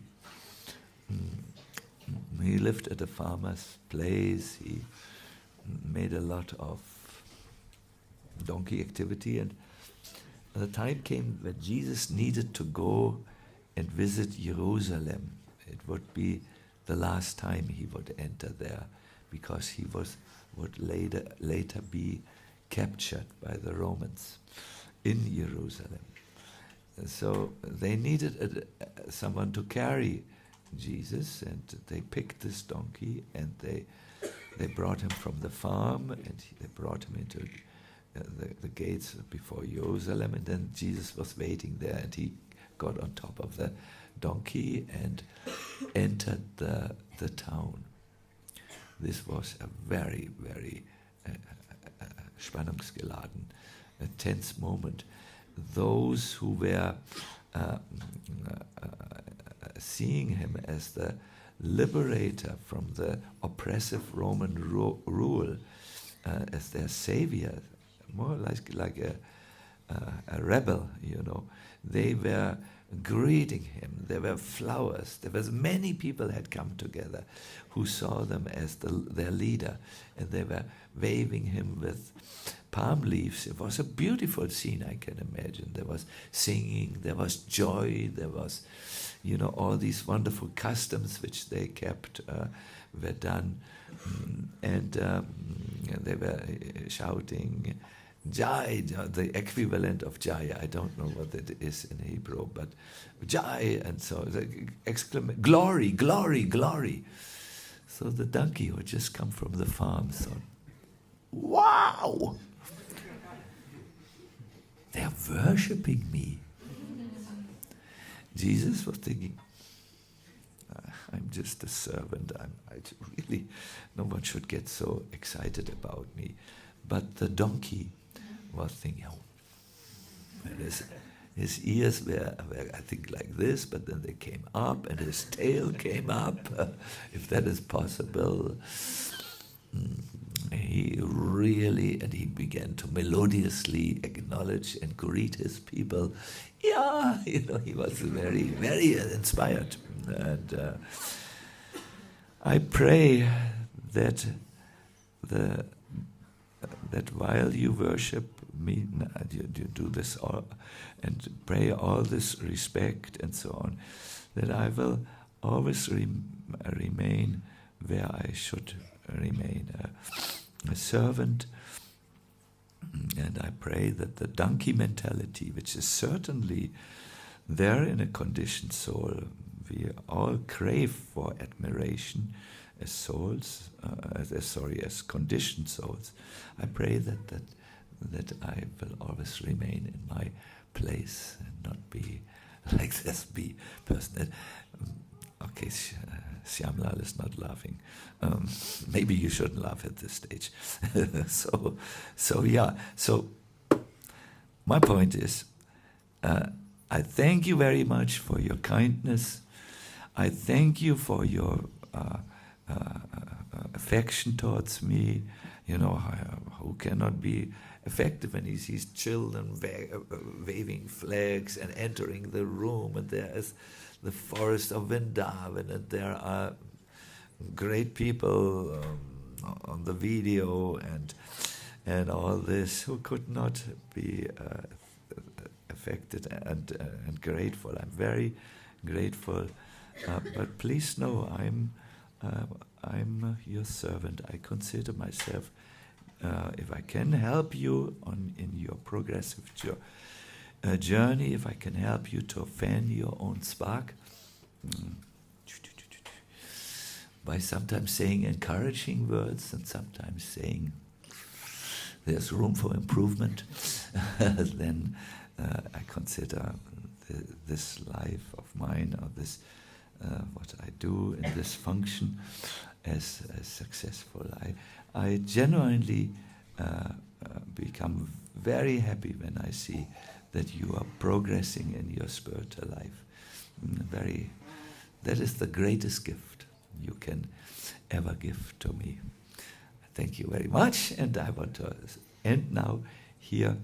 Maybe I can just quickly go bathroom activities, and then just 30 seconds. No? Please, no one stop me. Thank you. Srila Prabhupada ki, Shishi Gonitai ki, go Premanandi, Haribo. Okay, we have a small surprise by Shyamlal Prabhu. Please bring surprise when Maharaj come back from bathroom.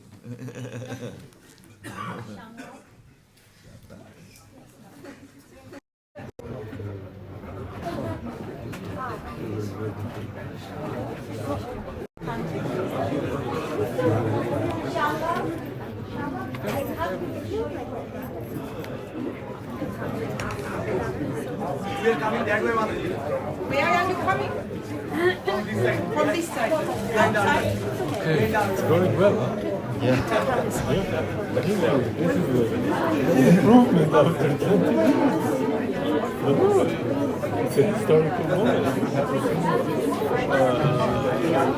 Extremely, I would say,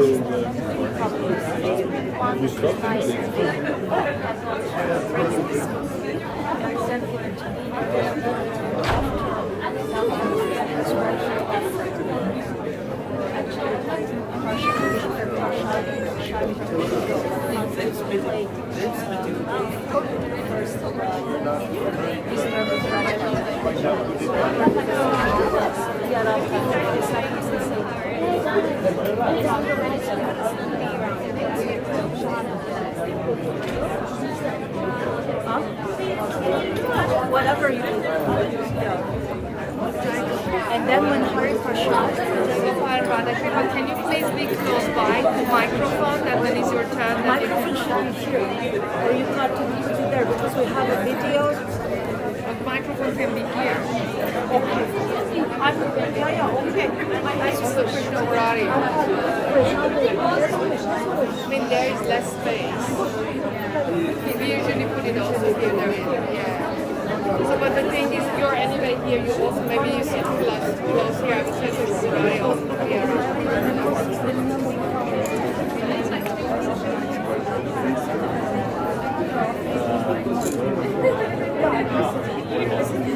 Our rock is next one, or I bring the What is our next one? Yeah, I was just bringing them. But now they're sorry because I realized, because everything is on the way, I actually said, No, we thought not to make a break like this because I knew I should have. I was like,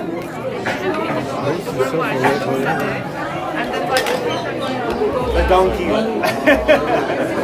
like that. You don't need the other. but I wanted to say now after this, people to give a break to Boulevard, so now there's a roti and yasa, but no, don't worry, that's the cake. Don't worry about that. That will come later. They will bring it here. Have you organized a table? Because I saw her, she said, I said, are you all set at table? She said, no, no table. Oh, they told me yesterday. That's very important.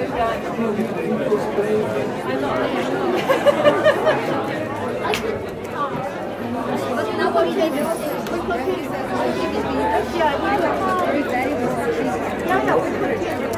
Just remind me, Ramananda Gopal, to leave you space for them. But bring us. Can you look at remember, I told you one time how it makes sense. It looks great. You look so there.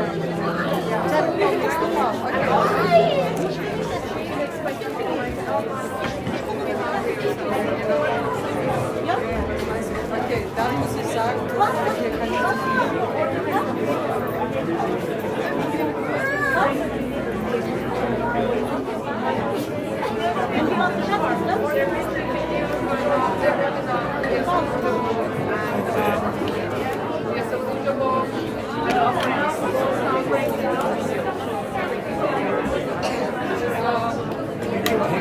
Photos of certainly when he's there. When he's there, and then any details just for so we have some nice photos.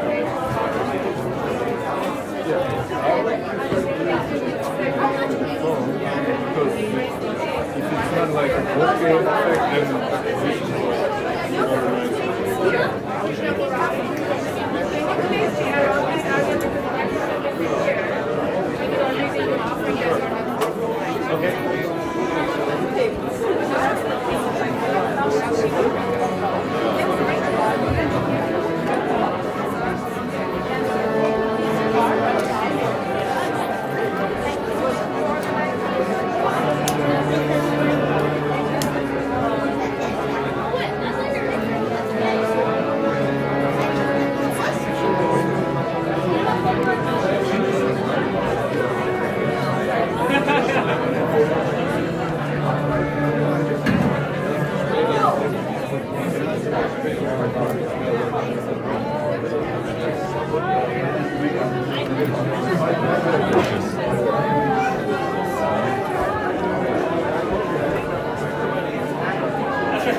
Mahara. You have to come with the character.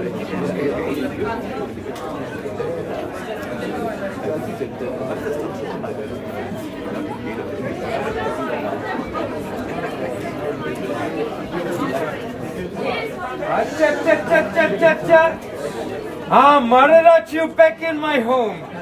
I hope my bathroom is very convenient. Very clean.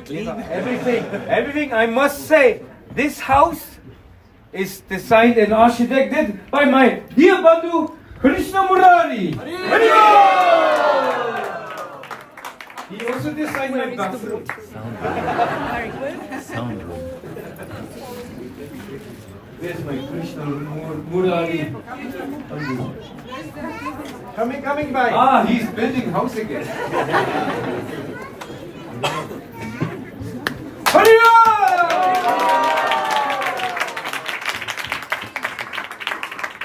Maharaj, you spoke so nicely that I only say Abud!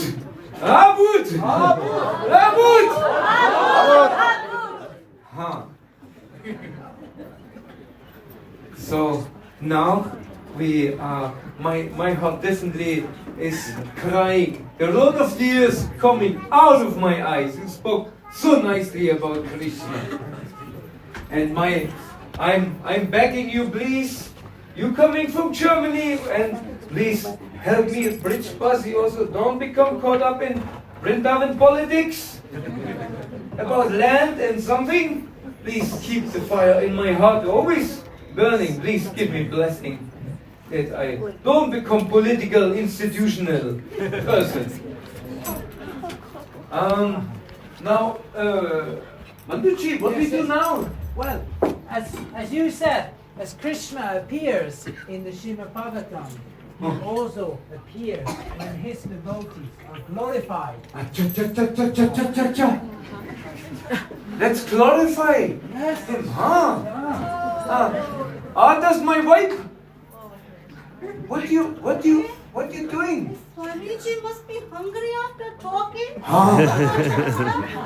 can make big feast, chana masala, kheer, puri. Should give roti to warm roti to. Don't speak more about food. Swamiji, if they are very hot, maybe here. Please take.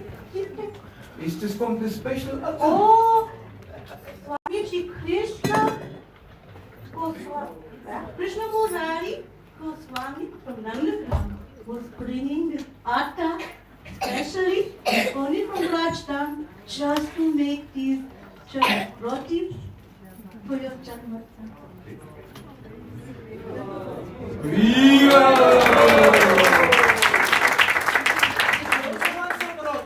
Rich Basi Brahmana are always hungry.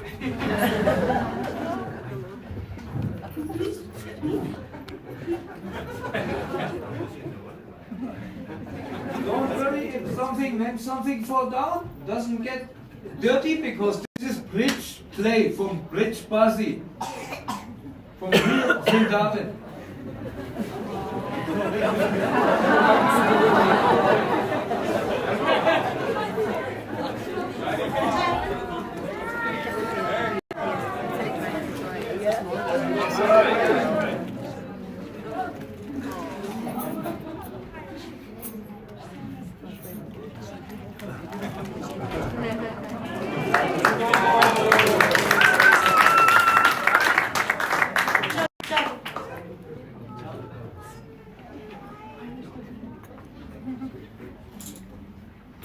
And make it small pieces.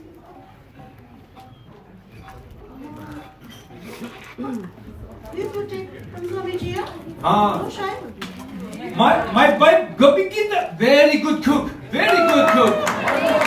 Let's promote me.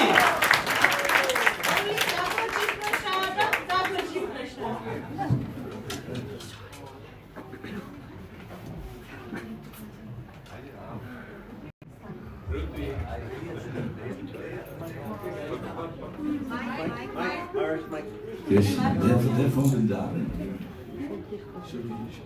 Should we all eat? Please, I have been making only that you take.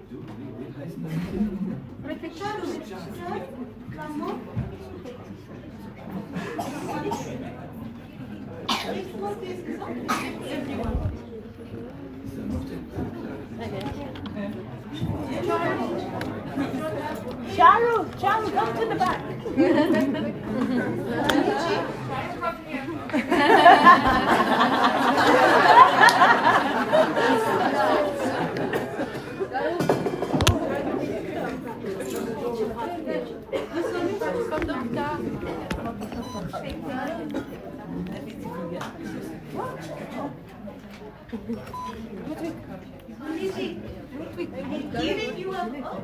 I'm hearing you from what's up today?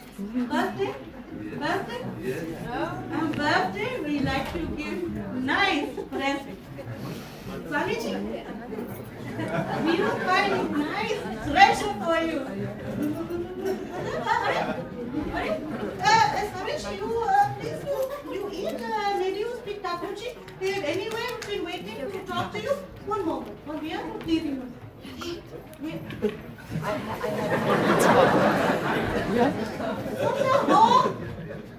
What are you saying? What is treasure? What are you giving? Vrindavan is not just a place here. Vrindavan is a place in the heart. Listen, Narottam just stuck over saying. One who takes a shraya, one who takes a shelter of a devotee. Krishna is never letting him go. Krishna is accepting him. And you see, these wise Vaishnavas, they have all taken shelter of this Bridge Basi. What are you saying, Bridge Basi? He's whitest of all. Anyway, you are also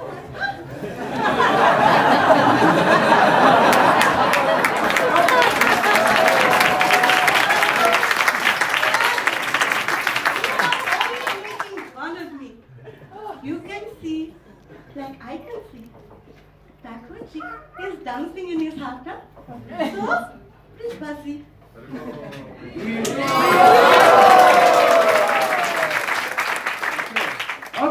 Okay. I understand. Bridge Basi doesn't mean only one who keep Krishna in Vrindavan. Bridge Basi is like distributing Krishna in all the world, making all the world Vrindavan. Like this. What was his name? Bhakti-Sita. Bhaktivedanta Swami Prabhupada. Yeah, finally you understand. Good. Now, this you are understanding. Anyway, this treasure was coming from all of them. It is only belonging to him. Okay, you want. He is the treasure holder. Please, I can give. Huh? Hey, Chota, Lambo, stop playing. Oh, naughty children. Now go. Amici is waiting here. Go bring treasure. Treasure. Come on! Stop behaving like monkeys! Get the treasure! So, many things to do. There is prasada. So many devotees they are coming. Bye, we forgot where the treasure is. Oh, my sweet boys. Very easy, huh? You are going by Lalita Kun and by the gully or by the tree. The Goswami is always sitting, huh? Then you go by Radha Kun in between, by Shama Kun, there's this tree also where the Goswami always sits. There we are hiding treasure. Go, chalo. Quick. Go. Hurry. Okay, tasty, fresh? Swamiji, one question. Please. Swamiji is always saying to Shanti. Sometimes it's time for laughing. Now we have finished with laughing, smiling. Swamiji, one question. Swamiji, one question. You are saying when you have found Krishna, Thakurji, here, you will find him everywhere. Is it true?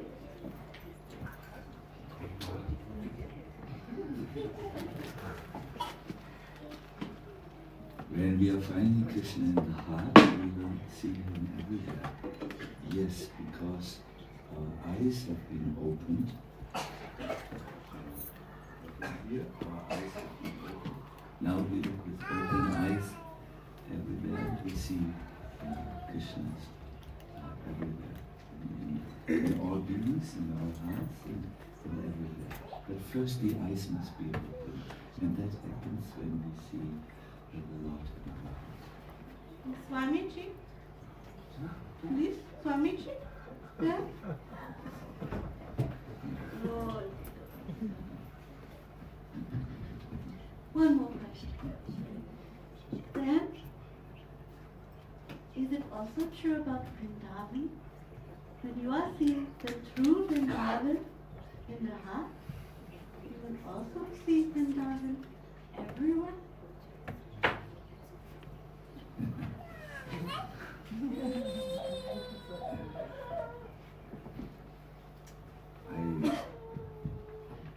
I want to say that my spiritual master Prabhupada had said, first you have to discover Vrindavan in the heart, in the heart.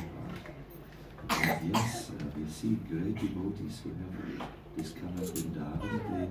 They say, here's wherever they live, in Germany, they say, here's Yamuna, here's Govardhan. And so great devotees actually see Vrindavan everywhere. But I need to go on pilgrimage to Vrindavan. We are here. Please, Swamiji. Don't ask silly questions. Please, you bring closer. That's not a very good question. You bring closer. Hare, did you pack the toddy? My toddy.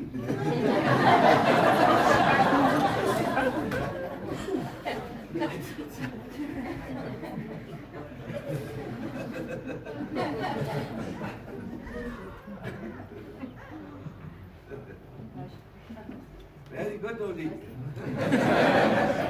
First class, export quality.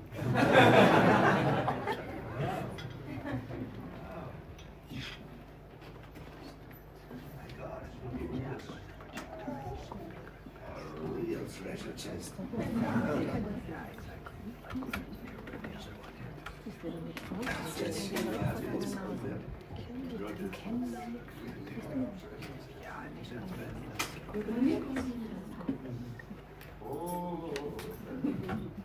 Swamiji, just a branch holding true treasure.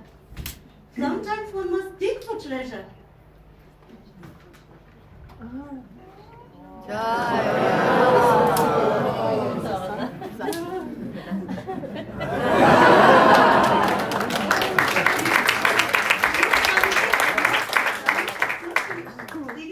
sometimes the real treasure must be really searched for. Then it has some value that it really is treasure.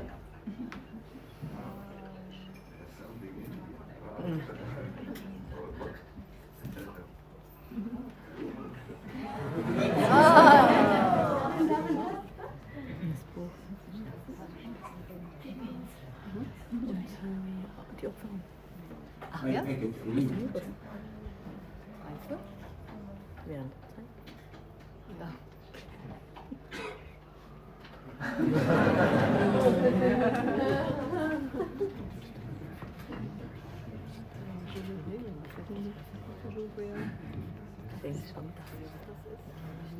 That's true, it's probably better just to be right. I was thinking first it would be a deity. No.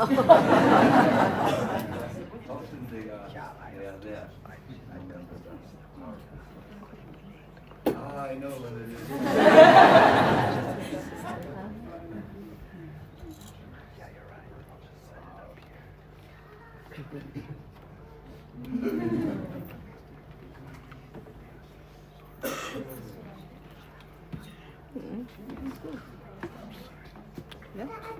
I'm sorry, this is like old book now.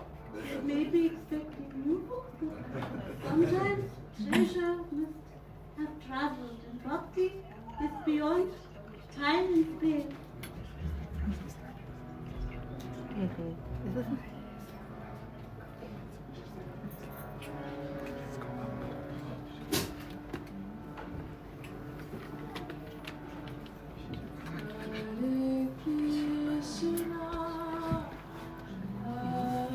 Almost.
Everyone, please. Hare Krishna, Hare Krishna, Krishna Krishna, Hare Hare, Hare Rama, Hare Rama, Rama Rama, Hare Hare.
Disciples that you have very wonderful.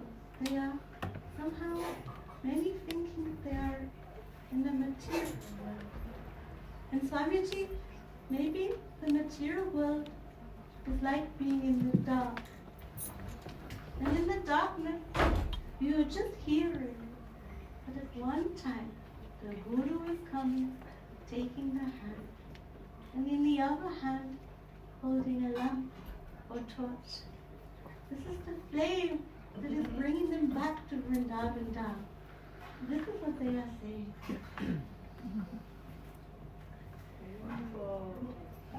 Wonderful, yes. What if the unseen is more interesting than the seen? What? Thank you very much for your hospitality. I didn't know that Brijvasi lady is so good in English. So extremely philosophical. And she is also designed with computer.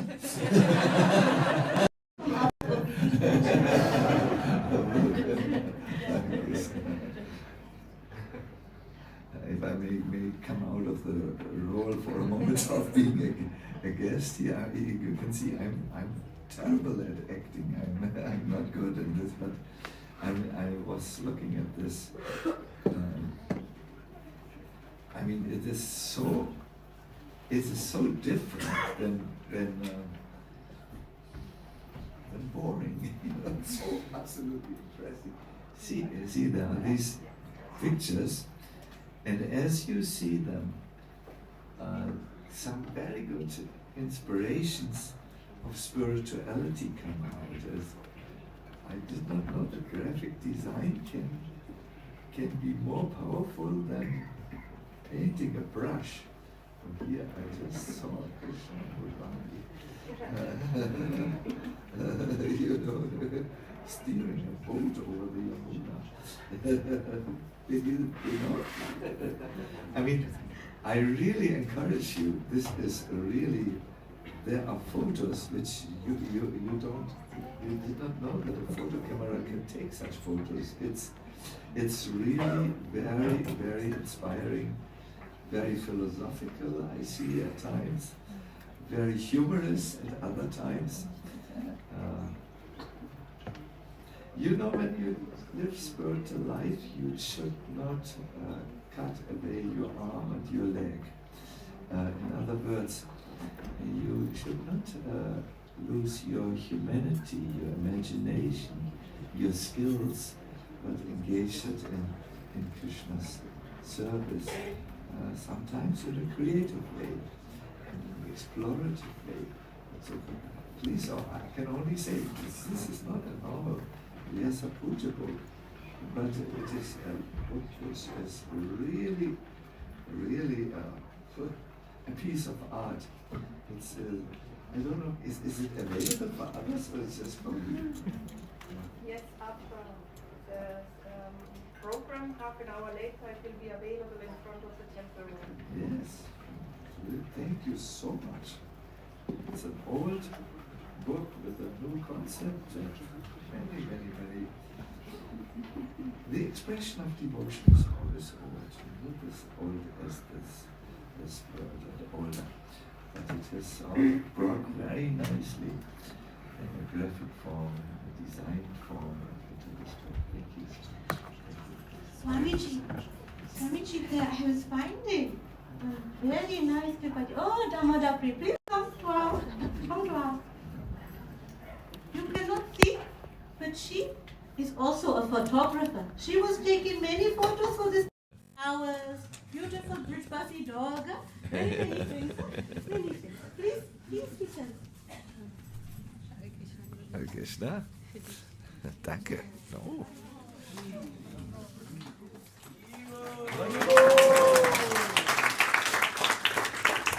Hare Krishna, thank you.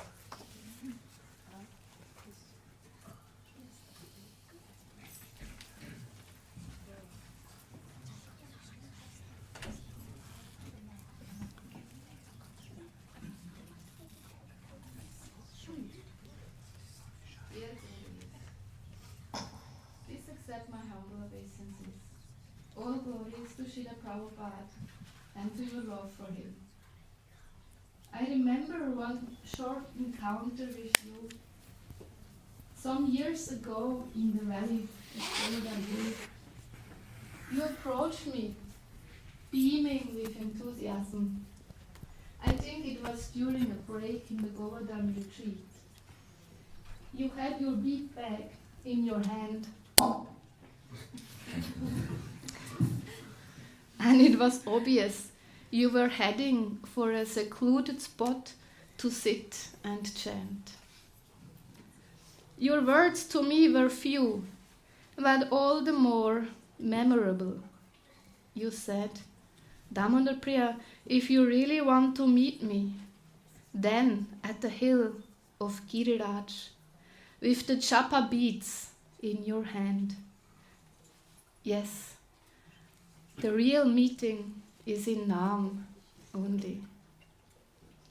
Chanting the holy name either in chapa or in kirtan is your main focus in your preaching activities. Perfectly suitable to your name, Sacinandana, the son of Mother Sachi, Lord Chaitanya.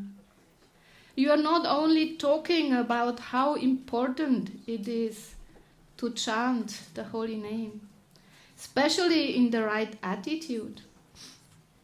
You are also writing books on that topic. Plus, and that is most inspiring to me, you give personal example by hiding away in Braj for the months of Kartik to just chant and call out for the mercy of the Lord. Your realizations from these intensive personal Naam retreats you share profusely with us in the Holy Name retreats, the Kirtan Melas, and other similar events. Your strong intention is to convey a deep spiritual experience to the nectarian ocean of the Holy Name, which will help us to take the process of chanting more to the heart. Since you realized Harer Nama, Harer Nam eva kevalam, Kalao nestye nastye gatir anyata. In this age of quarrel and hypocrisy, the only means of deliverance is chanting the holy name of the Lord. There is no other way. There is no other way. There is no other way. What follows is a quote from Bhaktivinoda Thakur's Nam Mahatmya, the 7th verse. The holy name shows himself in his full-fledged form in Vrindavan, in his Braja Lila with Radharani, and he takes me there. I find that I am in the midst of his peculiar, very sweet and loving paraphernalia. And he says, you see, I have so many wonderful things. This is your home. I'm not merely imagination, but concrete reality. You will find here that the environment is very favorable and sweet. You are to live here. I see there that he is dealing in different ways with his associates, in different rasas. And I find that I have another body that has emerged from my previous one, and that has a permanent place here in his service. Such a new life I find here. And then I find ultimately that all consideration of my past life and experience has vanished. And it is true, my real life is here. This is proper, and that was a shame. That life has vanished. And then I find that chanting the holy name gives me new encouragement, a new prospect, and new hope. End of quote.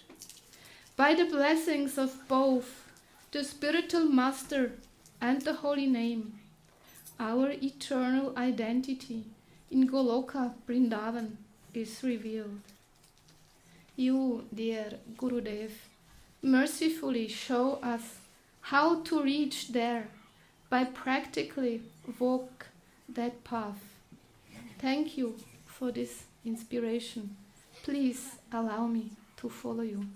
Your insignificant servant, Damodar Priyadas.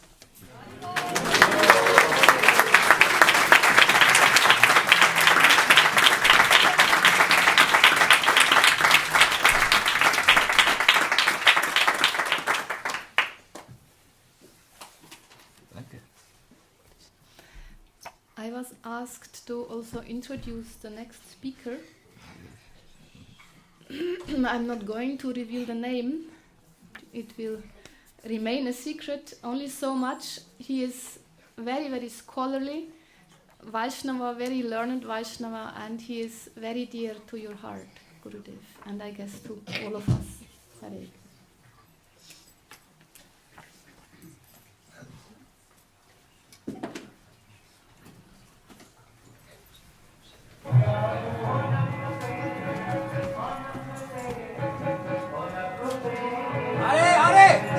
Stop this! Are bhai! Stop the music! Are bhai! Stop the music! Stop the music! Are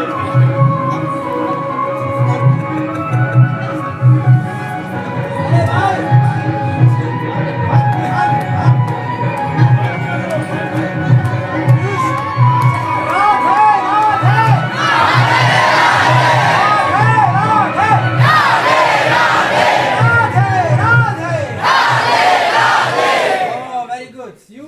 Possible.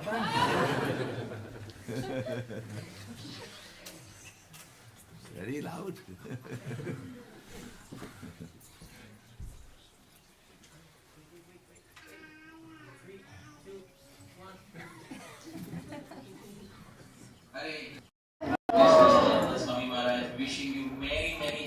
presence of the day. I'm so happy to send this message to you. And although we are far away from each other right now, but truly speaking, like-minded devotees are never far away. I'm so happy that I'm able to send my wishes to you, and I'm so thankful for your presence in my life. Dear Maharaj, thank you so much for kindly encouraging me in my seva. In so many ways, you have encouraged me, you've inspired me to speak on so many topics that will be beneficial for the devotees. And I'm also very thankful for your kind guidance in my own bhajan, in my own seva. Maharaj, you are a disciple of Srila Prabhupada and so senior in age, yet you have shown such kindness towards me, for which I am always going to remain thankful to you. Dear Maharaj, especially during the time that we spent in Goloka Dham, these are my favorite memories, and I sincerely hope that you may have optimum health for many, many more decades to come, so that I'll be able to see you healthy and happy in Goloka Dham and in many other places around the world. Maharaj, thank you so much for kindly rendering so many services to Srila Prabhupada throughout these decades, and for tirelessly working for the benefit of the devotees. I am also very thankful for all the wonderful disciples that you have, and who are so sweet, so like-minded to you, and who are encouraging me in so many wonderful ways in my seva. Truly speaking, it is a blessing to have met you, and I am so thankful to Sri Krishna, Srila Prabhupada, and the entire Guru Parampara that I have a like-minded devotee such as your good self. And I am so thankful to all your wonderful disciples for all the kindness that they have shown towards me. Once again, Maharaj, I hope you have a very great day and a very great year ahead, and I hope to see you soon. Thank you once again, Maharaj. Hare Krishna.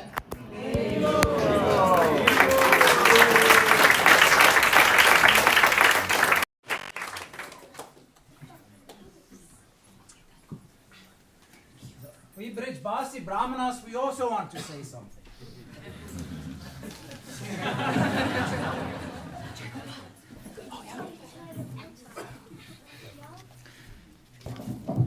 So, Hare Krishna. Guru Maharaj, now I step out of my little insignificant role. I approach you as a disciple and servant. Thank you.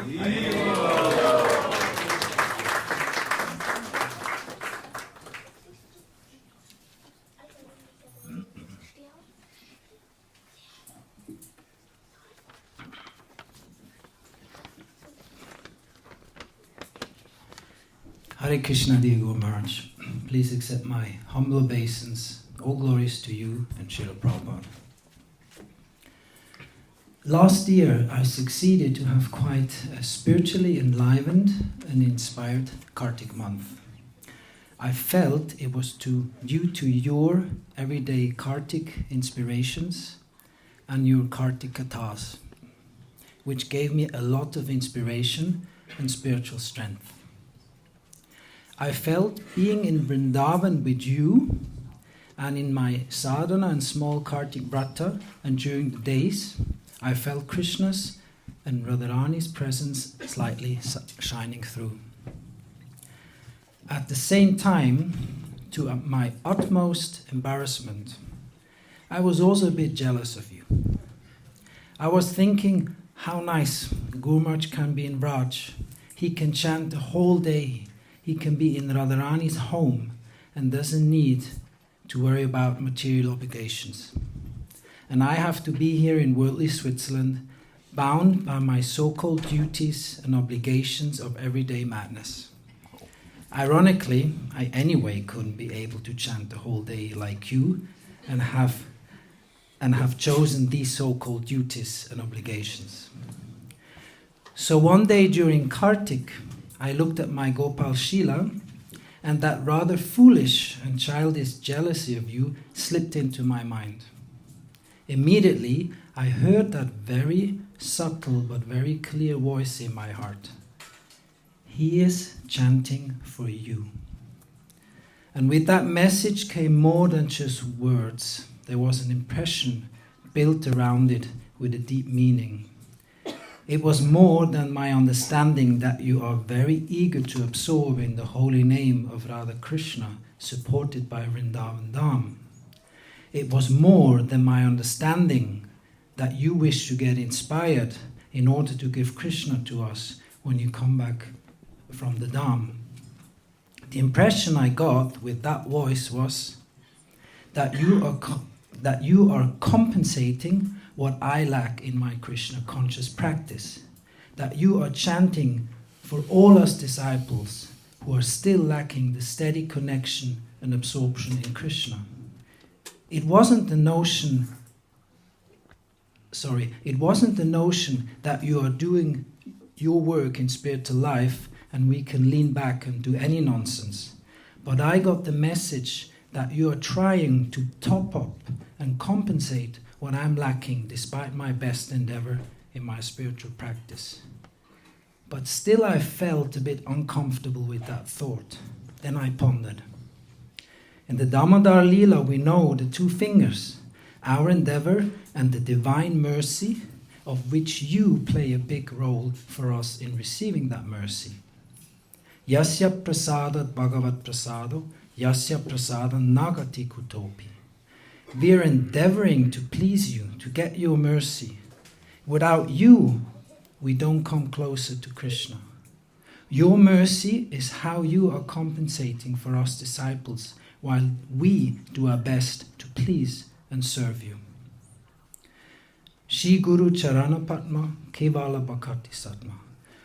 You are chanting for us that when we connect with those Kevala Bhakti lotus feet, we feel inspired for Krishna and come closer to him. Again, you are compensating for our lacking and shortcomings. Also, Srila Prabhupada said after that famous class, while walking down the steps from the Vyasa-San, that we need to come to 75% Krishna consciousness. By his mercy, he was compensating for us. In the same way, that subtle but clear voice gave me the message that you are relishing Vrindavan and chanting there for us. Then my foolish and petty jealousy dissolved instantly and got replaced by a strong feeling of gratitude for your endeavor to chant the holy name and speak about Radha Krishna in the holy land of Vrindavan. I felt very happy that you are in Vrindavan, and I was thinking, may Guru Maharaj be in Vrindavan as much as he wants, and may he be totally immersed in Radha Krishna because he's doing it also for us. Thank you very much, dear Guru Maharaj, for all what you're patiently doing for us. Thank you very much for the amazing Krishna Katha constantly pouring out upon us disciples. I sincerely beg you that this Krishna Katha strongly and firmly inspires my steady remembrance of Nitai Gauranga and Radha Krishna in my daily chanting of the holy name. Your servant, eagerly and patiently awaiting your mercy, Jai Gopal Das.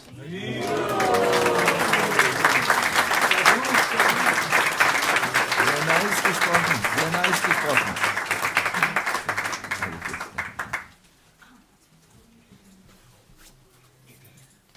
So, we have a next presentation of a little big music star who will bring out her stringed instrument and play a very nice song for you.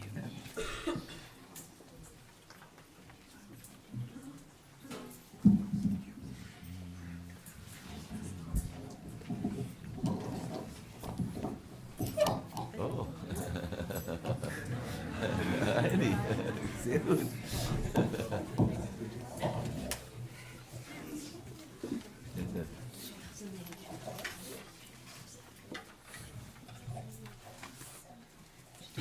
Toll. Ich habe mir das ehrlich gesagt gewünscht. Musikstück. Thank you.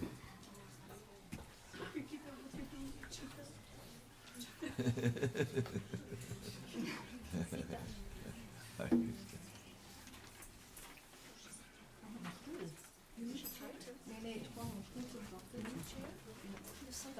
so für den Text.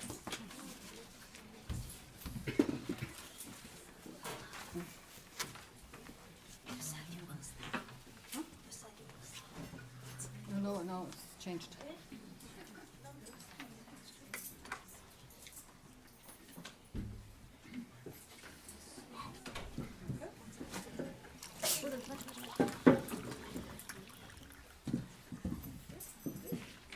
Ich muss ganz kurz was sagen noch dazu, bevor für das for the understanding.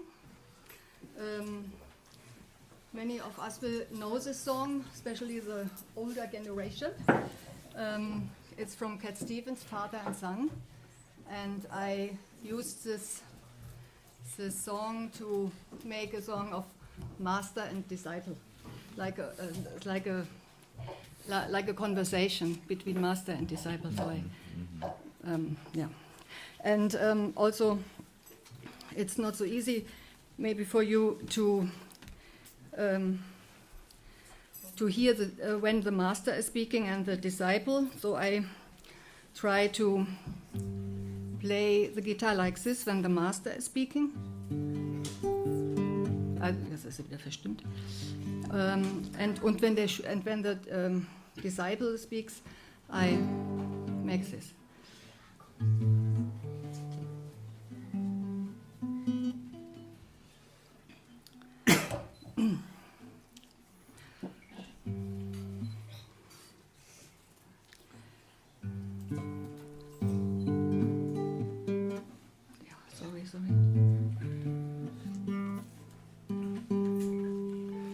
Vielleicht sollte das Mikrofon mehr noch zu an die Gitarre sein.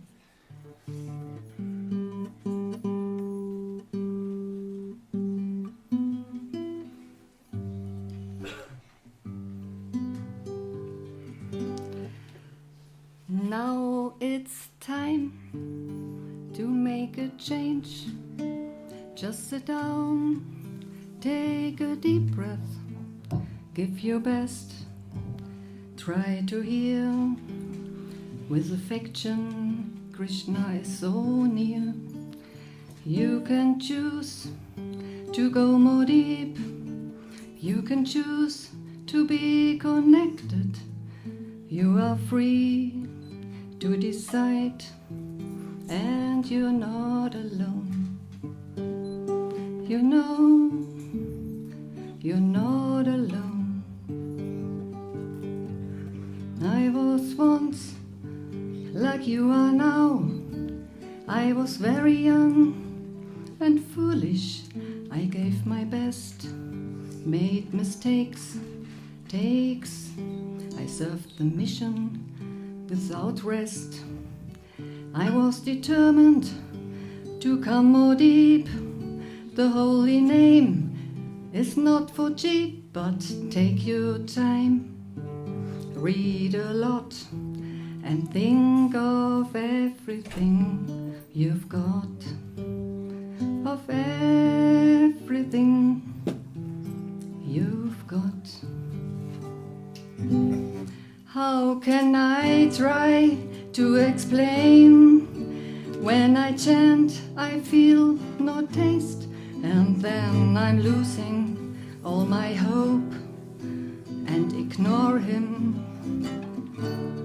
All the years that I've tried, feeling all the doubts and fears inside, but still there is a voice that speaks to me. A call for me. Now it's time to make a change. Just relax, take it easy. Be aware, he is there in your heart and everywhere. You will see he calls for you. He is so kind, please don't ignore him. You will find no better way. Please pray and stay. Please pray and stay. All the times keeping still attachments in my life. It's not easy to be calm when so much is going on. All your teachings, I agree. I will work on to come deep. Every day I have the chance to be alone with him. To be alone with him.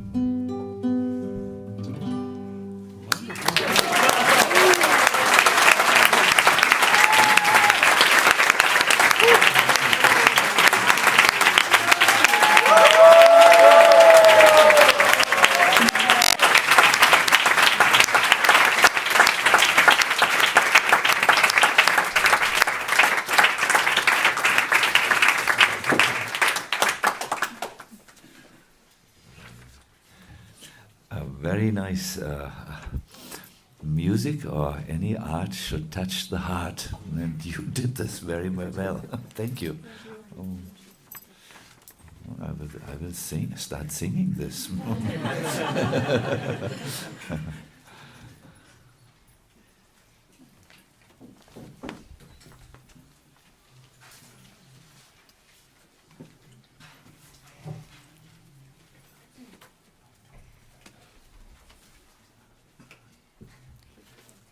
Krishna, danke, thank you.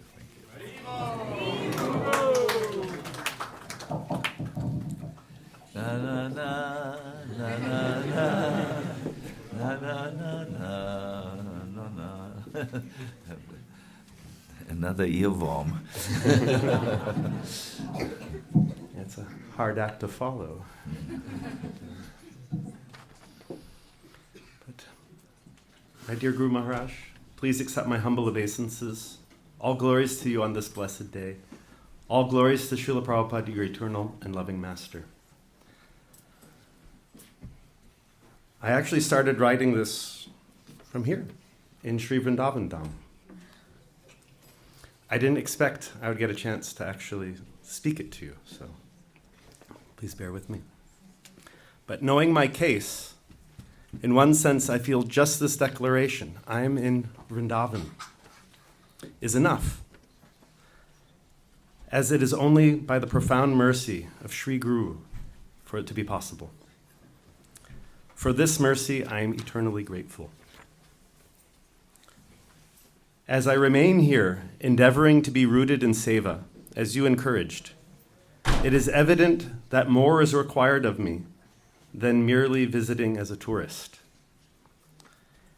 As there are three material elements, gradually elevating from tamas, rajas, and sattva to ultimately sublimating as Suddha-sattva, similarly, it seems one can be here in Vrindavan as a tourist, a pilgrim, or a resident, and ultimately a resident on the transcendental plane.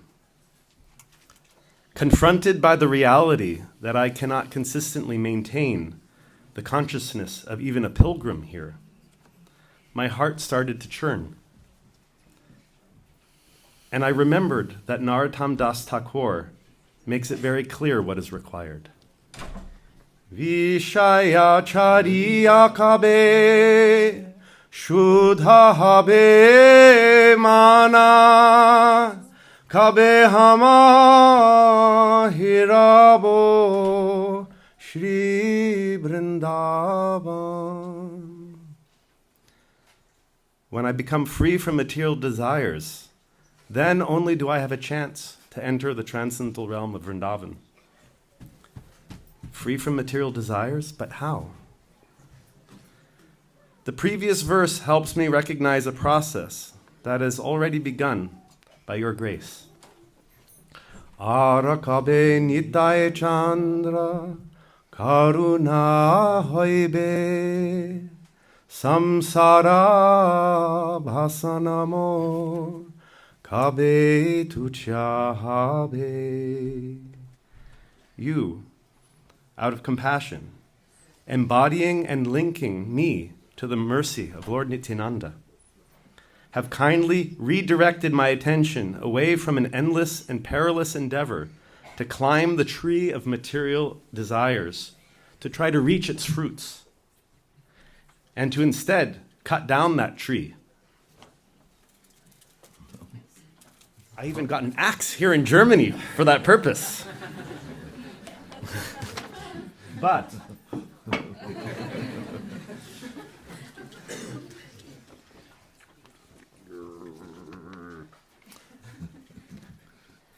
I did not know the danger I was in, that the roots of this tree were rotten and could not grow deeply due to the poor soil and rocky terrain of this world.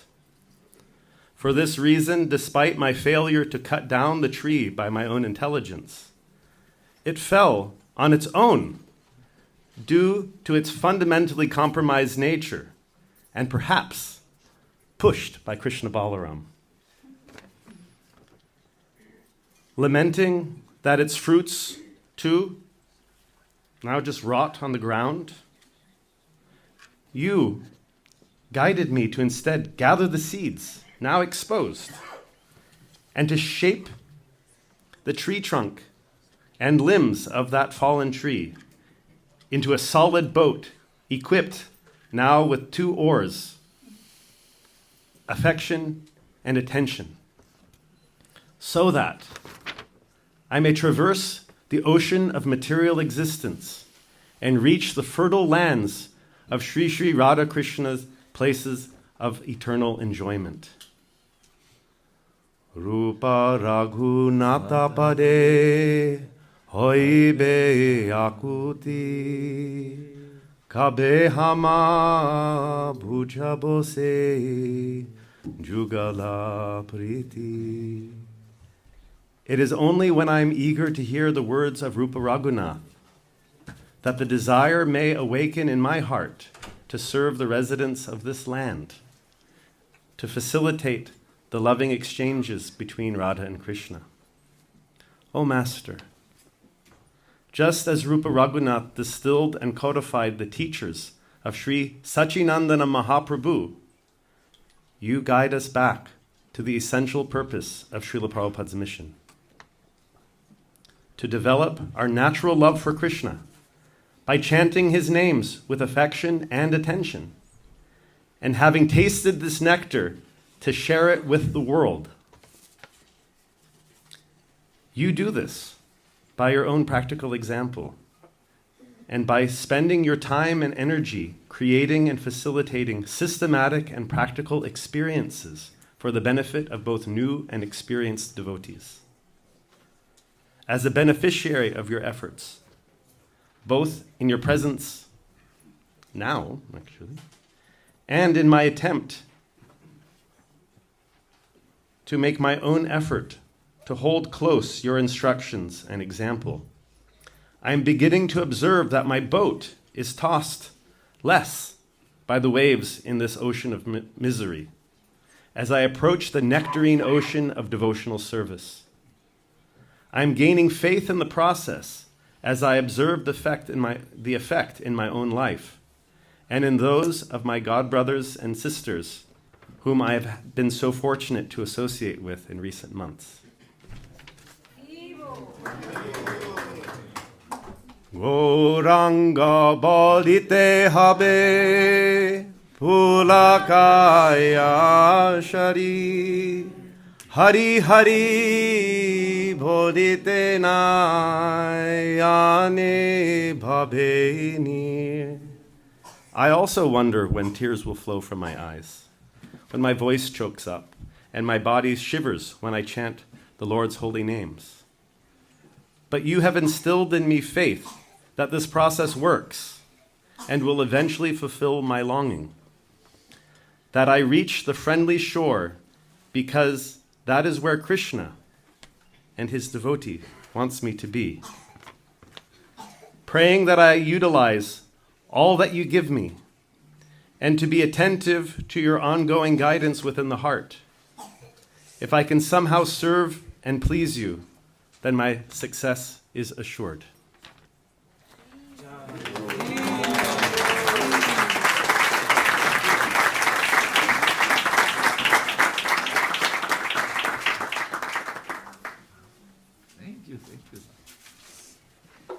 Radhe Radhe. Radhe Radhe.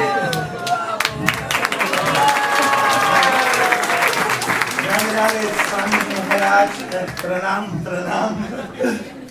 I got some Radha Prema. Would you like? Huh? We give it today for free. Yes. Radhe Radhe. Today I'm representing here two other devotees. I'm equal to them, not in devotion, but in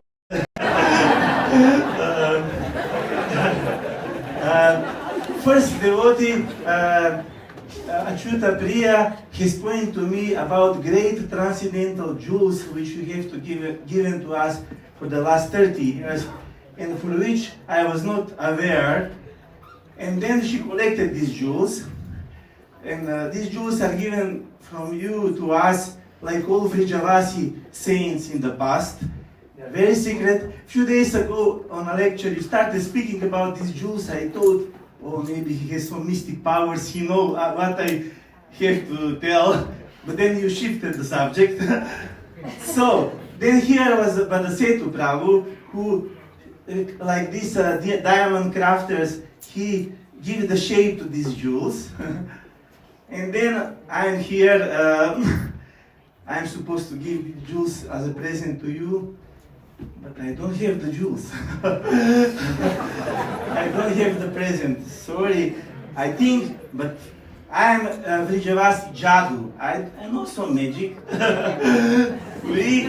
I'll check my magic bag, let me what we have here. So, it's magical. As the stars.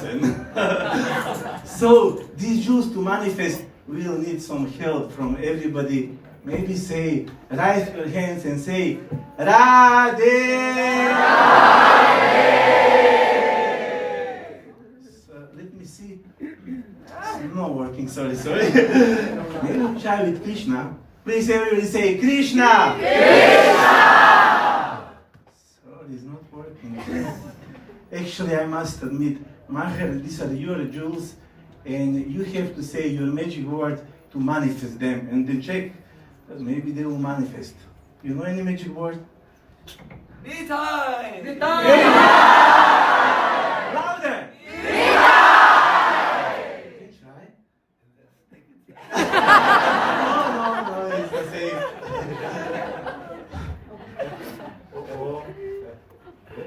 Maybe you need to bend in the front of the top, little bend. Maybe I try. Wait. Help. Oh!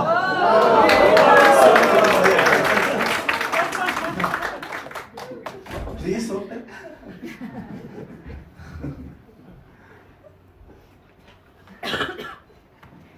Oh, but the set of his created this.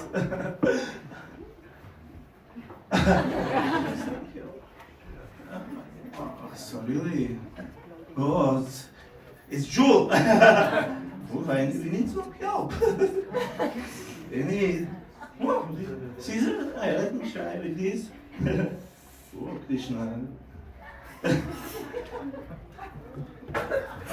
Now will be better. Oh, sorry. It's not easy to get to the jewels. Okay, maybe. Oh, sorry. Okay, further. Oh, surprisingly. Okay, further you can try. Is it a play or is it real? Both. Now still.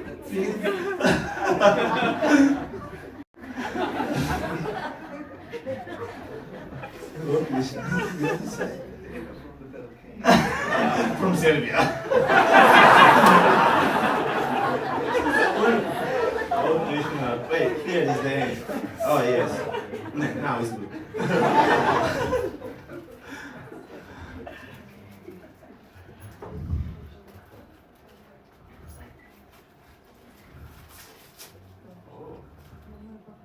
Whispering voices.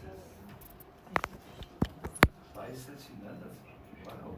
You wrote a book and you didn't know that you wrote.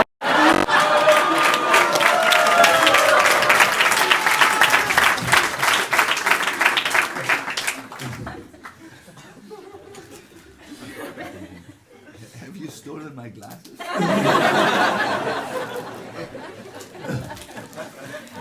Yeah, sorry.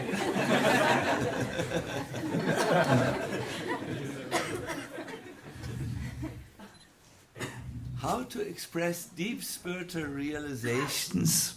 How to express deep spiritual realizations without making them sound trivial? Words we use in this world can at best describe the experiences of this world, never transcendental insights. I feel that poetry is the answer. And then comes poetry. We have now 3 minutes. We have Achyuta Priya, something we will say on the screen. Oh, yeah. Please.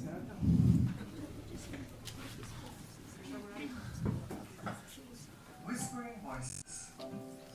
Are you in need of some new matches, stronger motivation, or a new perspective?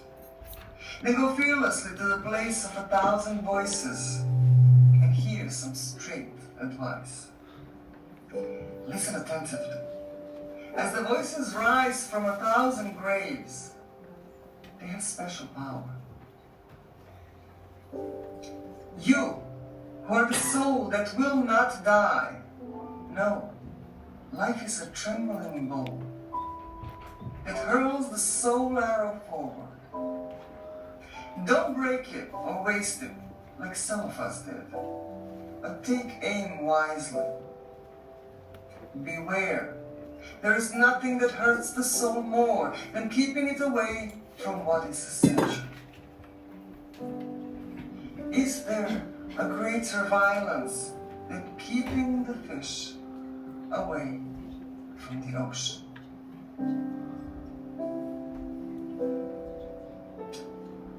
I hope you are all connected to the ocean while you're there on the festival. And I know next to Guru Maharaj, you definitely are. I've not been so much into service the last few years. I had a little time, blah, blah. But I never lost my grip on the thread that Guru Maharaj gave us. And that thread is so strong, that connection, that mercy from Gurudev. And no matter what happens in life, I kind of always kept the thread like rolled around my finger, and I'm holding it, even from a pinky. Even though I can't, hold myself so strongly, but it's still there. So, holding on to that thread of Gurudev's mercy is so powerful. And I know I'm never going to let it go, no matter where I go, or how I end up, or how my mind leads me, or how my karma treats me. I'm always going to kind of hold on. And at least I hope that today, representing this book and this little effort that I did, that this will make Gurudev happy. And then this strength may be stronger. So, thank you for listening. And I hope that you have a wonderful rest of your birthday. Hare Krishna.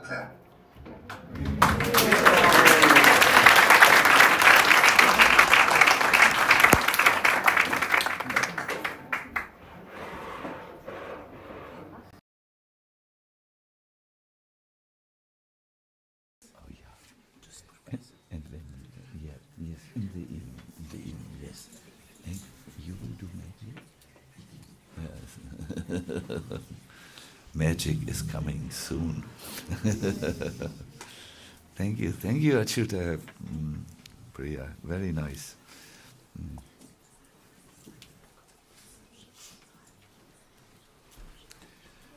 Oh, danke. Pepa, yes, I remember.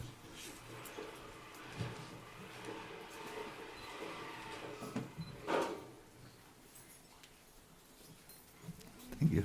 Thank you.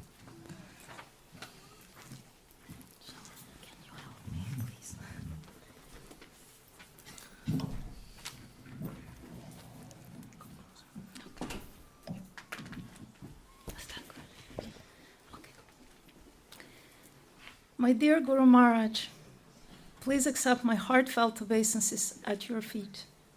All glories to you. All glories to our dear Srila Prabhupada, our exalted master. All glories to our glorious Parampara.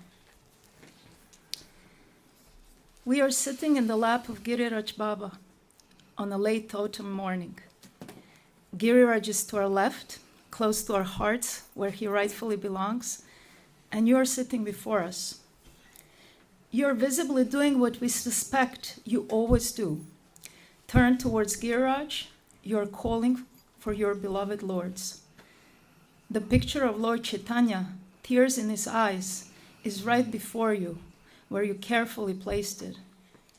Your glance is dancing between the crying God and Giriraj as you call his name again and again. Shri Radhanam is resting on the tree above you, casting her merciful glances upon everyone present. Who knows?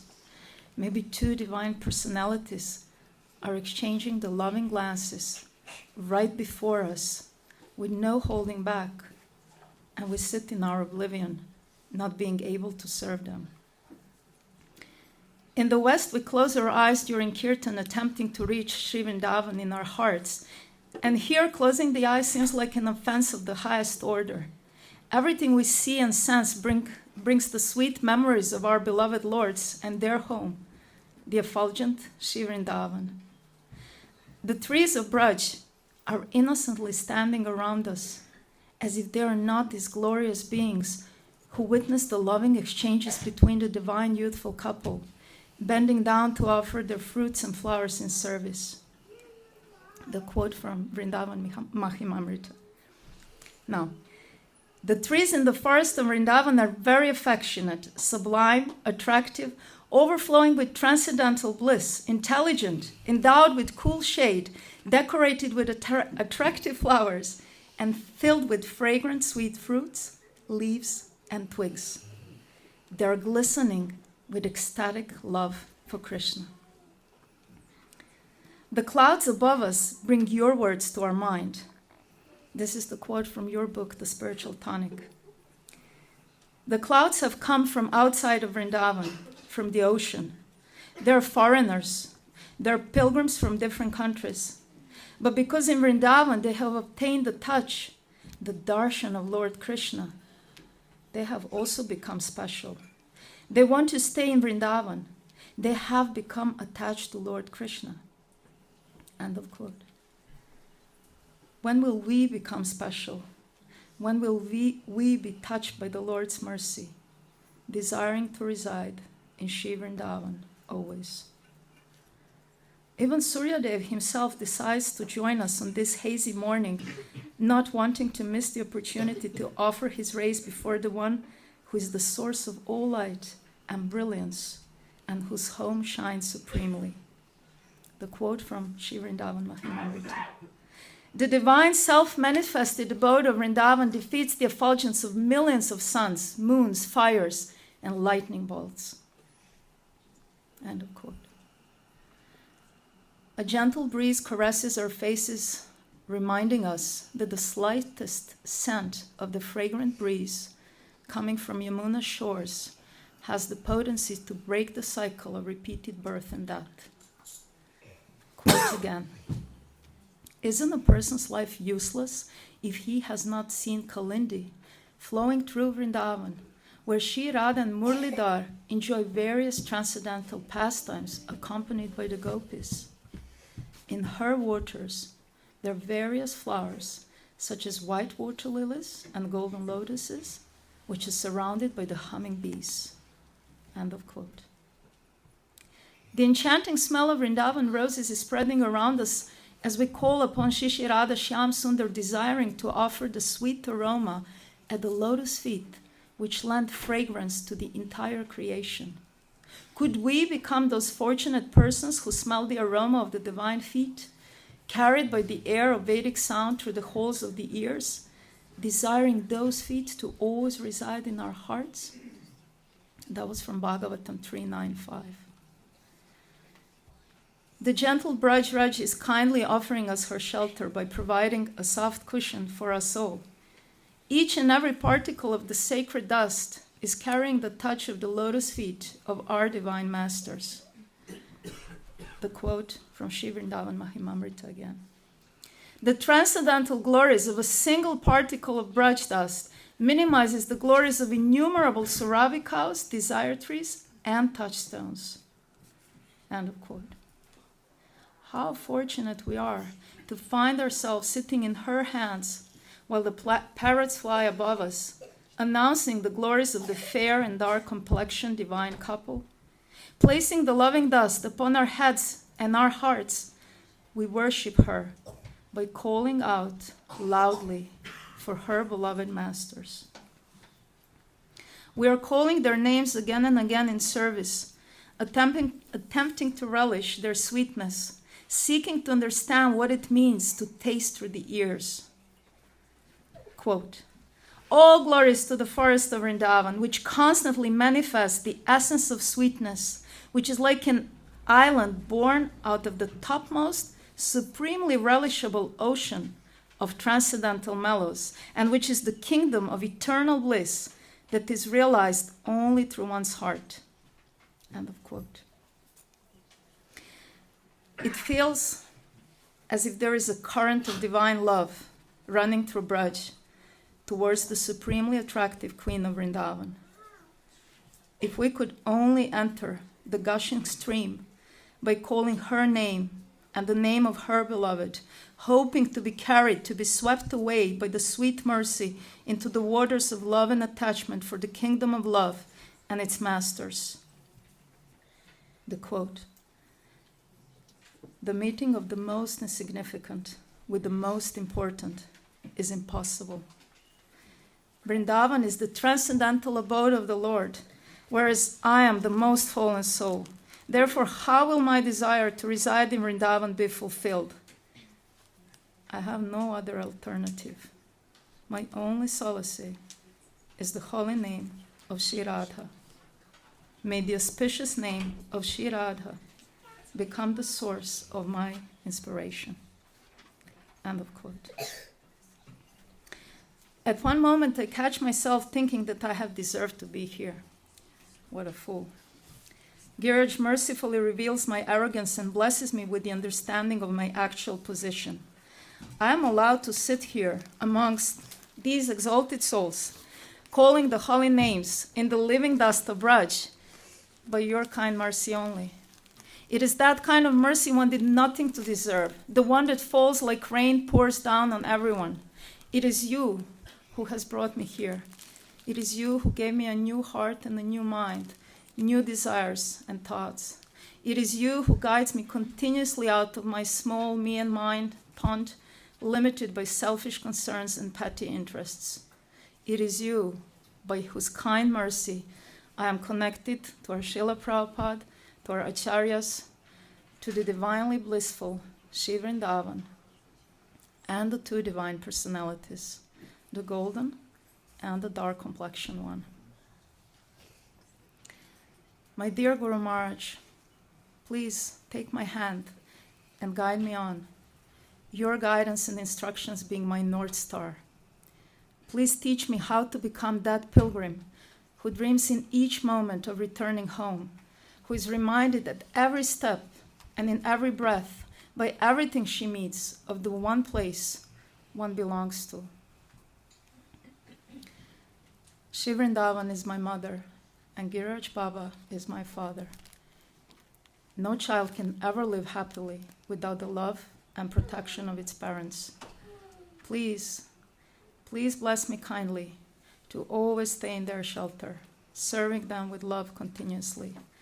Please bless me to carry Shri Vrindavan in my heart wherever I go.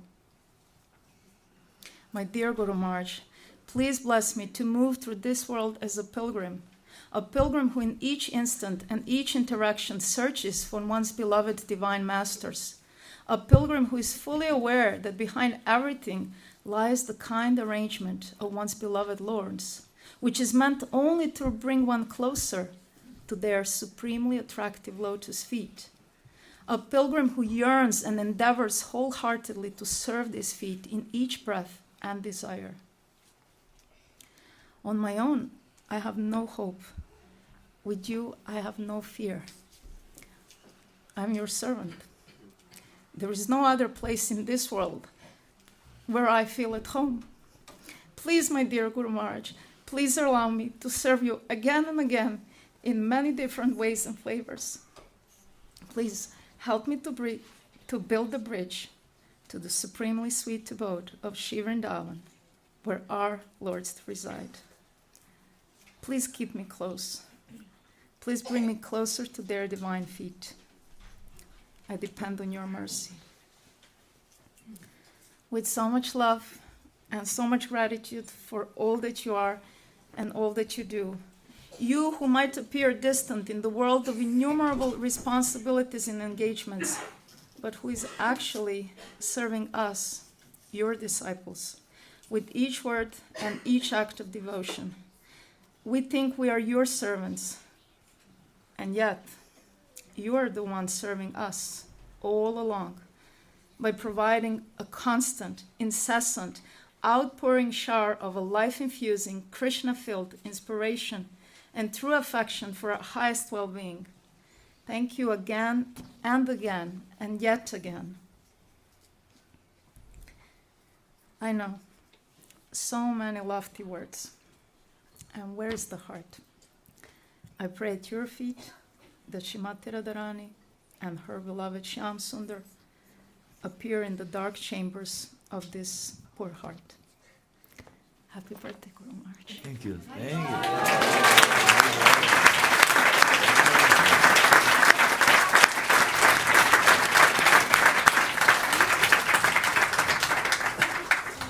There was a lot of heart. Yes.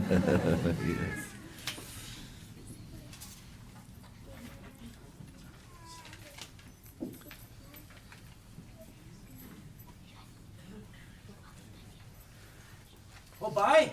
What is happening now? So many occasions. Even Krishna comes running after his devotee when they are glorified. But we cannot attain the kripa of Thakurji with getting the kripa of the spiritual master. So, let's worship the spiritual master with all our hearts.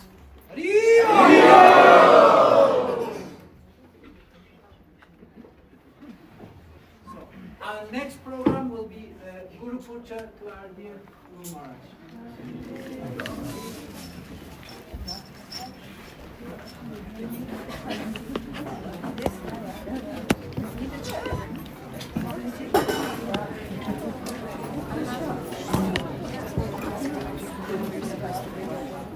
You are going from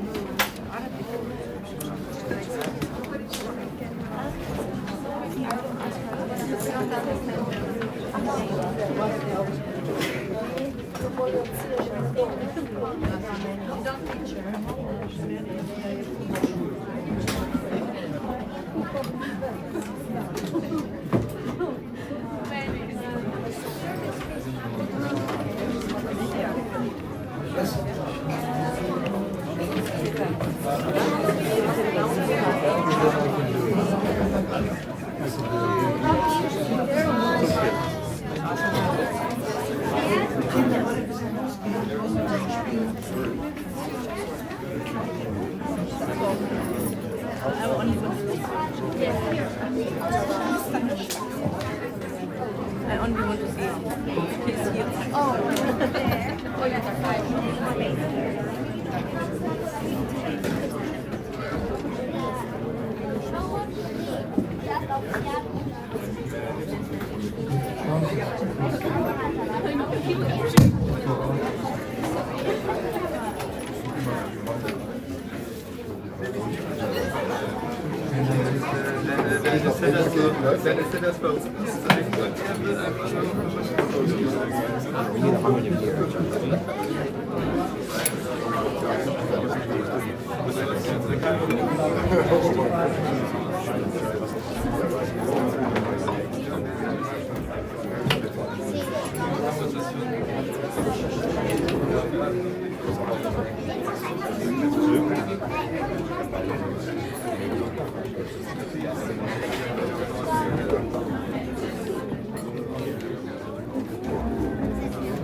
Srila Prabhupada ki HHSacinandana Swami Guru Maharaj ki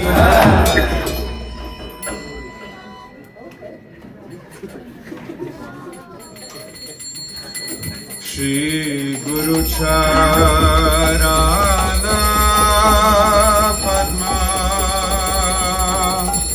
Kevala Bhakate Sadma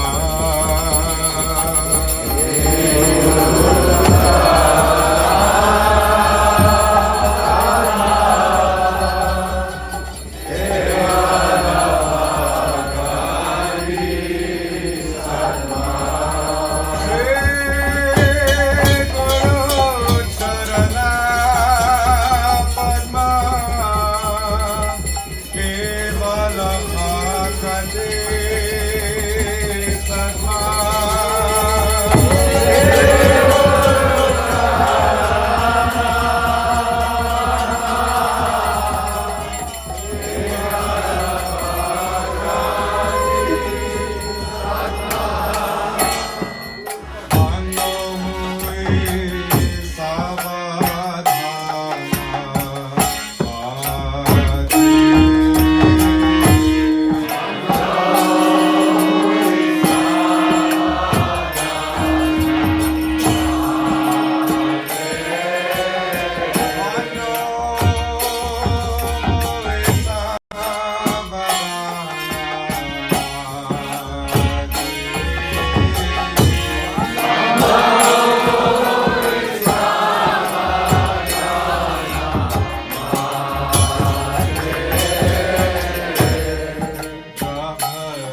चित से Korea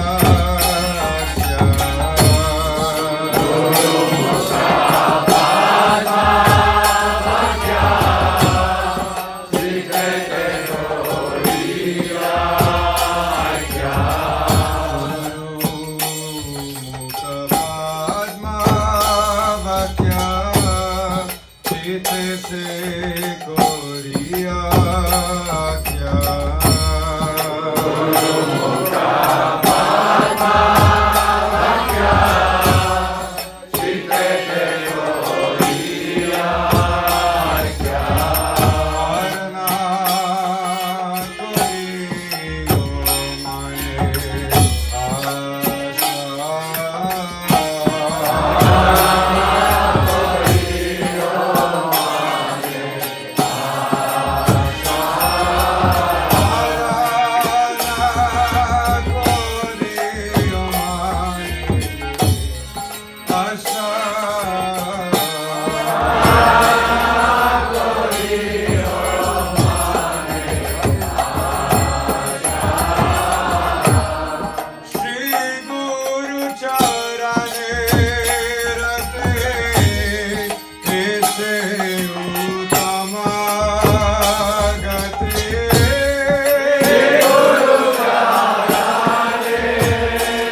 Haribol, Haribol, Haribol.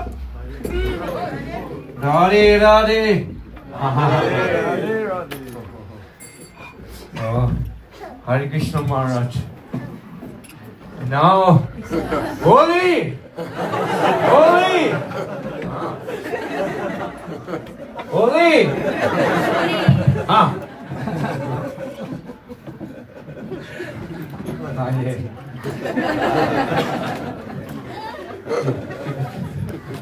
Dear devotees, we request you to sit down for a little moment.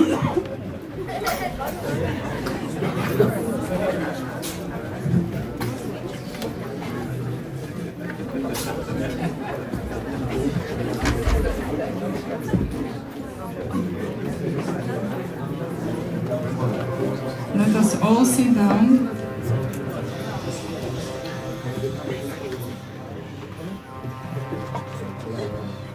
And take a moment to arrive in the present moment.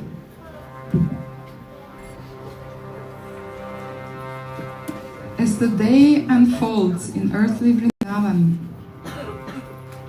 the rays of the playful pastimes of the eternal Braj, Golok Vrindavan, reach the hearts of its residents.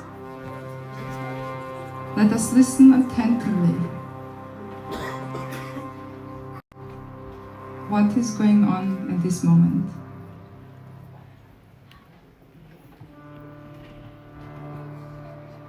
In the midday hours, Radha and Krishna are reaching the beautiful banks of Radhakund, where they enjoy various amazing pastimes. For example, they roam through the 6 seasonal forests that encircle the clear waters of Radhakund. The Kund's beauty is enhanced by the songs of swans and bees that are humming over lotus flowers, and some turtles who look with curious, love-filled glances.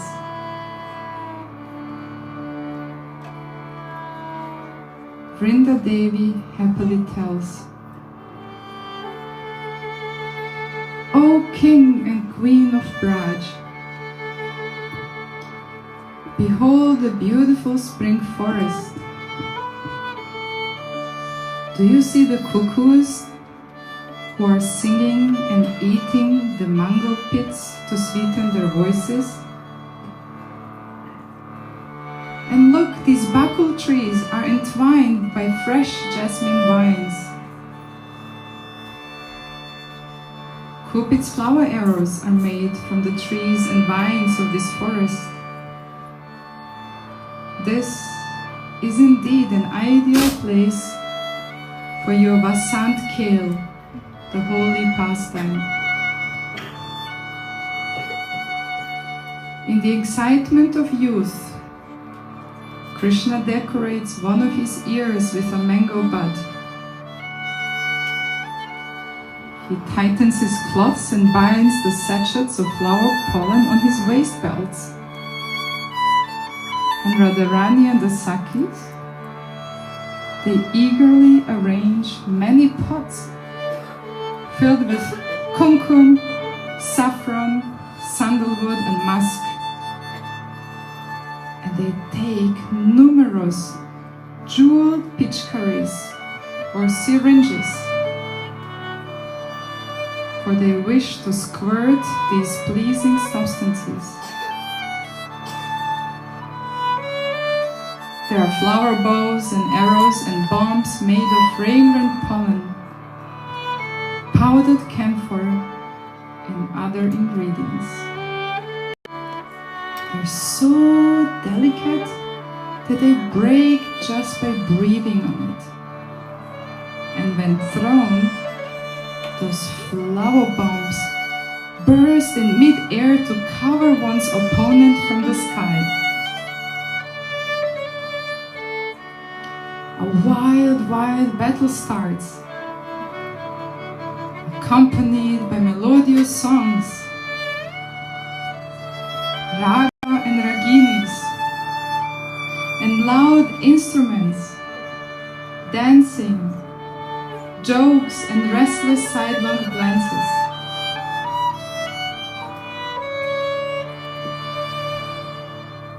The battle is soon reaching great heights as everyone is bathing in perspiration and sprinkling each other with their love.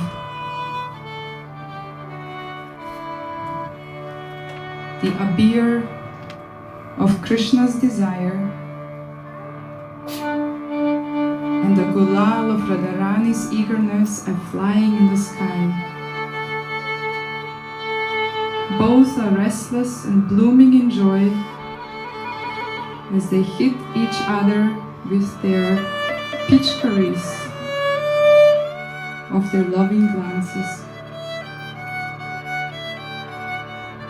Both of them cannot remember anymore who is Pyari, beloved, and who is Priya, the lover.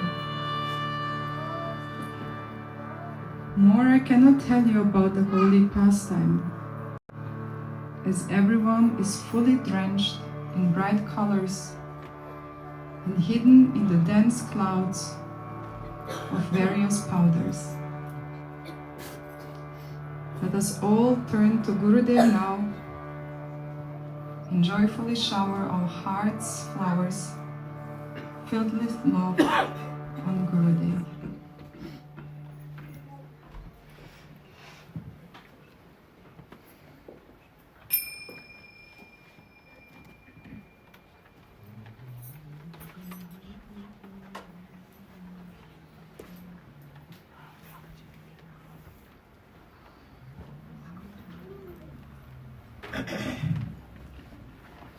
Hare Krishna, dear devotees. As you all heard, we are trying to have this atmosphere of holy, and our flower offering will also be in the same mood. So devotees are distributing flowers. Please divide the flowers which you receive in your hands in 3 parts, while offer your heart and all love and best wishes and all affection to our dear Gurudev. We're going to chant his pranam mantra 3 times, and every time we pay our obeisances. But before throwing the flowers, all chant Ho Ho Hari Pushpanjali! Ho Ho Hari Pushpanjali! But a little louder. Just knocking them down. Ho Ho Hari Pushpanjali! Nama Om Vishnu Padaya Krishna Prasthaya Bhutale Srimate Sacinandana Swami Iti Namine Nityananda Priya Priksha Dina Badre Kiparkava Hari Sankirtanai Garme Ihase Sharanam Baba Ho Ho Pushpanjali Namah Om Vishnu Padaya Krishna Prasthaya Bhutale Srimate Sacinandana Swami Iti Namine Nityananda Nityananda, Priyapeksha, Dinabhadre, Viparkavat, Hari, Sankirtanay Garme, Ihase, Sharanam Bhava, Oh ho,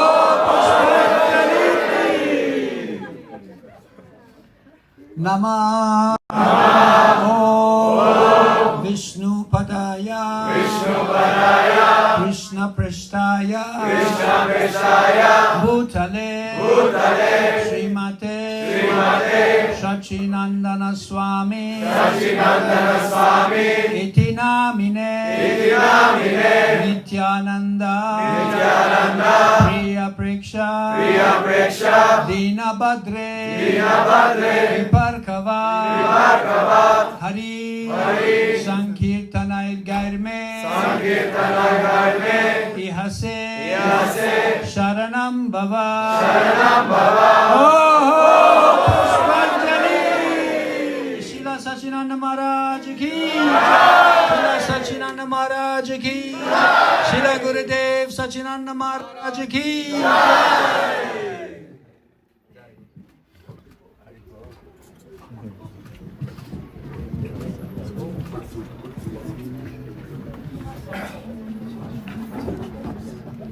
Oh, now we ending our Vrindavan visit, but we should end on a sweet note. As Thakurji always likes sweet, devotees, rich bosses always like sweet. So we should end on a sweet note and bring some sweet, bring some cake.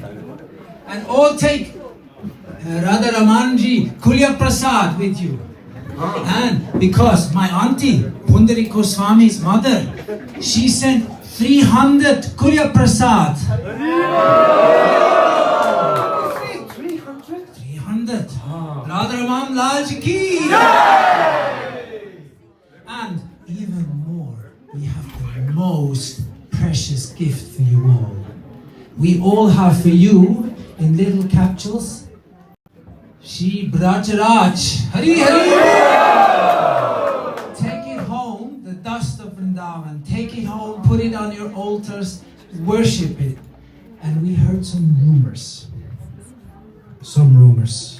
that this Brajaraj comes from the banks of Giriraj. That's not the rumor. But that our beloved Gurudev walked over that spot. Shri Giriraj Baba ki Jai, Rajaraj ki Jai, Shri Vyasa-Puja of His Holiness Sacinandana Maharaj ki Jai. Guru, Swamiji, please. Please.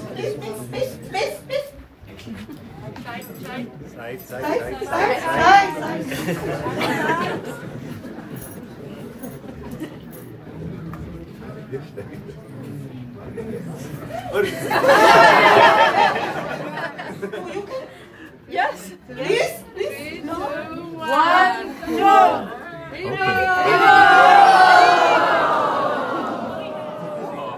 Swamiji, I want to introduce my sister, Nadia ji. She is the main cook, and my other sisters here also helped her to make this. This is a boat on Yamuna ji. Probably you are knowing. Yamuna ji is one of the kindest personalities in Vrindavan. Yamuna ji is so kind that even if the Yamadutas are coming to Yamuna ji and asking, she will deliver them. So Yamuna, just like Krishna Murari Goswami was telling her, that Yamuna herself is a boat that is taking you from one shore to the other. Yamuna ji, she is taking us from this shore to Krishna Loka.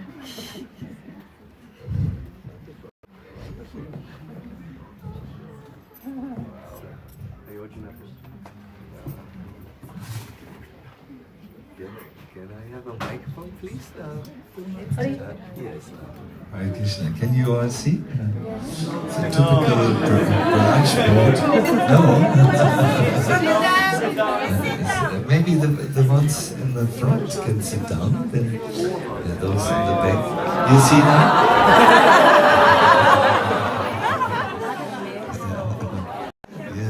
Yes.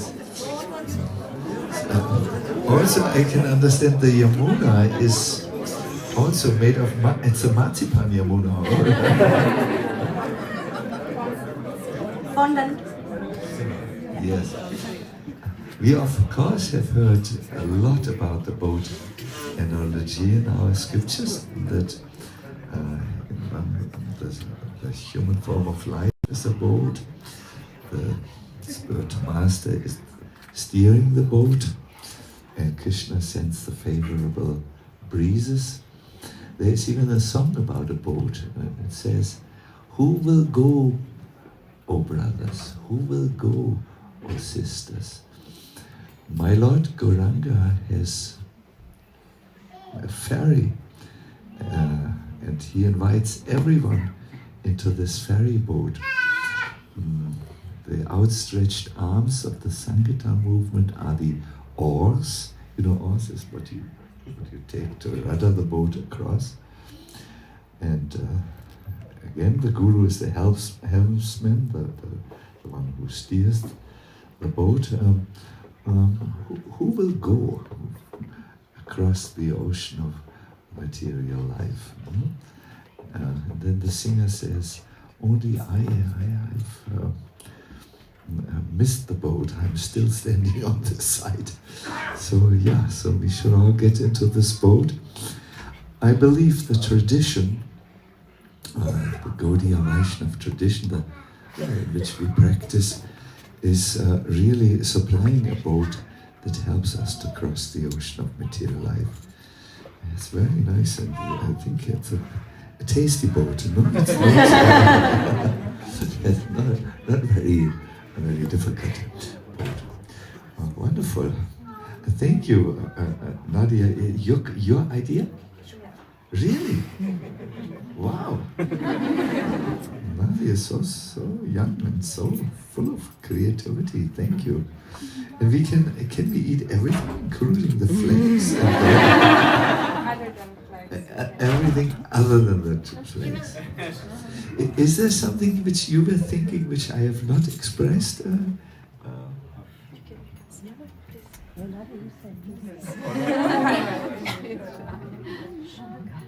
Nadia also wanted to add a rope at the front, as you mentioned rope in this meeting, as the rope that we should hold on. So we can come after The rope is there? What else is there?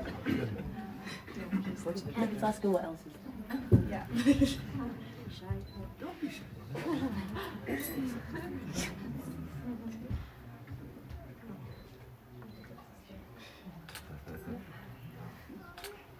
I think we got it all, no? That's a carpet. That's a carpet. You can eat it. It's a fence from cookies. A fence from cookies. Falling out of the boat. In case you fall out of the boat. Good. Should I point anything else? Thank you, Nadia. Thank you. Thank you. Wow.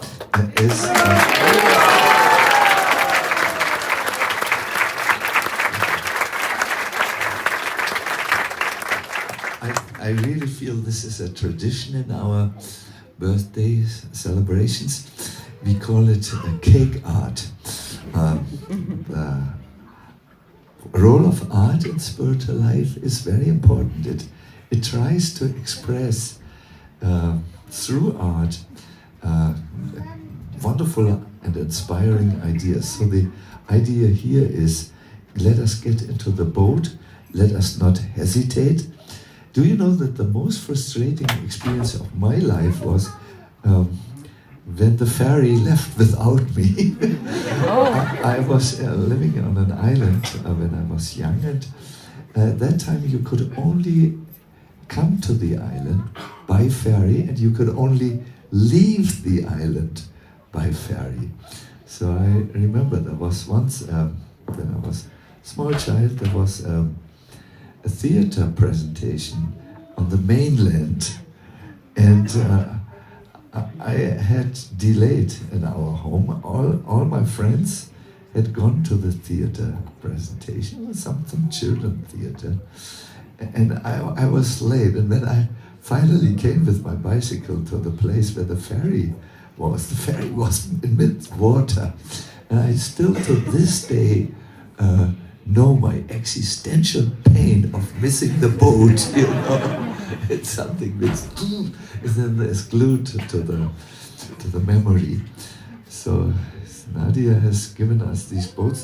They actually look exactly the same in Vrindavan, only you can't eat them. and yeah, thank you. And Hari Vallabhi, you have done your Hari Vallabhi magic, cooking, and It was all Nadia. We were just helping her. Yeah. It was all Nadia. Many devotees. Good. Thank you very much. Yeah, and in some ways, you know, a boat is a place you get in, but what is the boat of our relationship? It's really formed by something invisible. It's formed by our spiritual practice and our dedication to the goal that keeps us in the boat packed up together. So yes, so thank you very much. This is the first part of our celebration. I do understand, or I should not say it. This is your role now. We have one announcement here to come, very important. Hare Krishna, dear devotees. So if you ordered your own piece of art, the Vyasa-Puja book, you can come from 3 to 4:30 in front of the temple room. And if you're eager to have one, but you didn't order, there are 10 more pieces, so you have to be quick if you want to catch one. And 9 more, yes. And also, if you still want to give your, picked one of the Seva opportunities, you can also approach me then. Okay. Hare Krishna. So Radharaman Goswami, what now? I think everybody a little hungry. Oh, hungry. Now you all go and eat. Eat as much as you can. Chalo. Please come. My family cooked something. So please go out in the tent. Okay. Up the tent.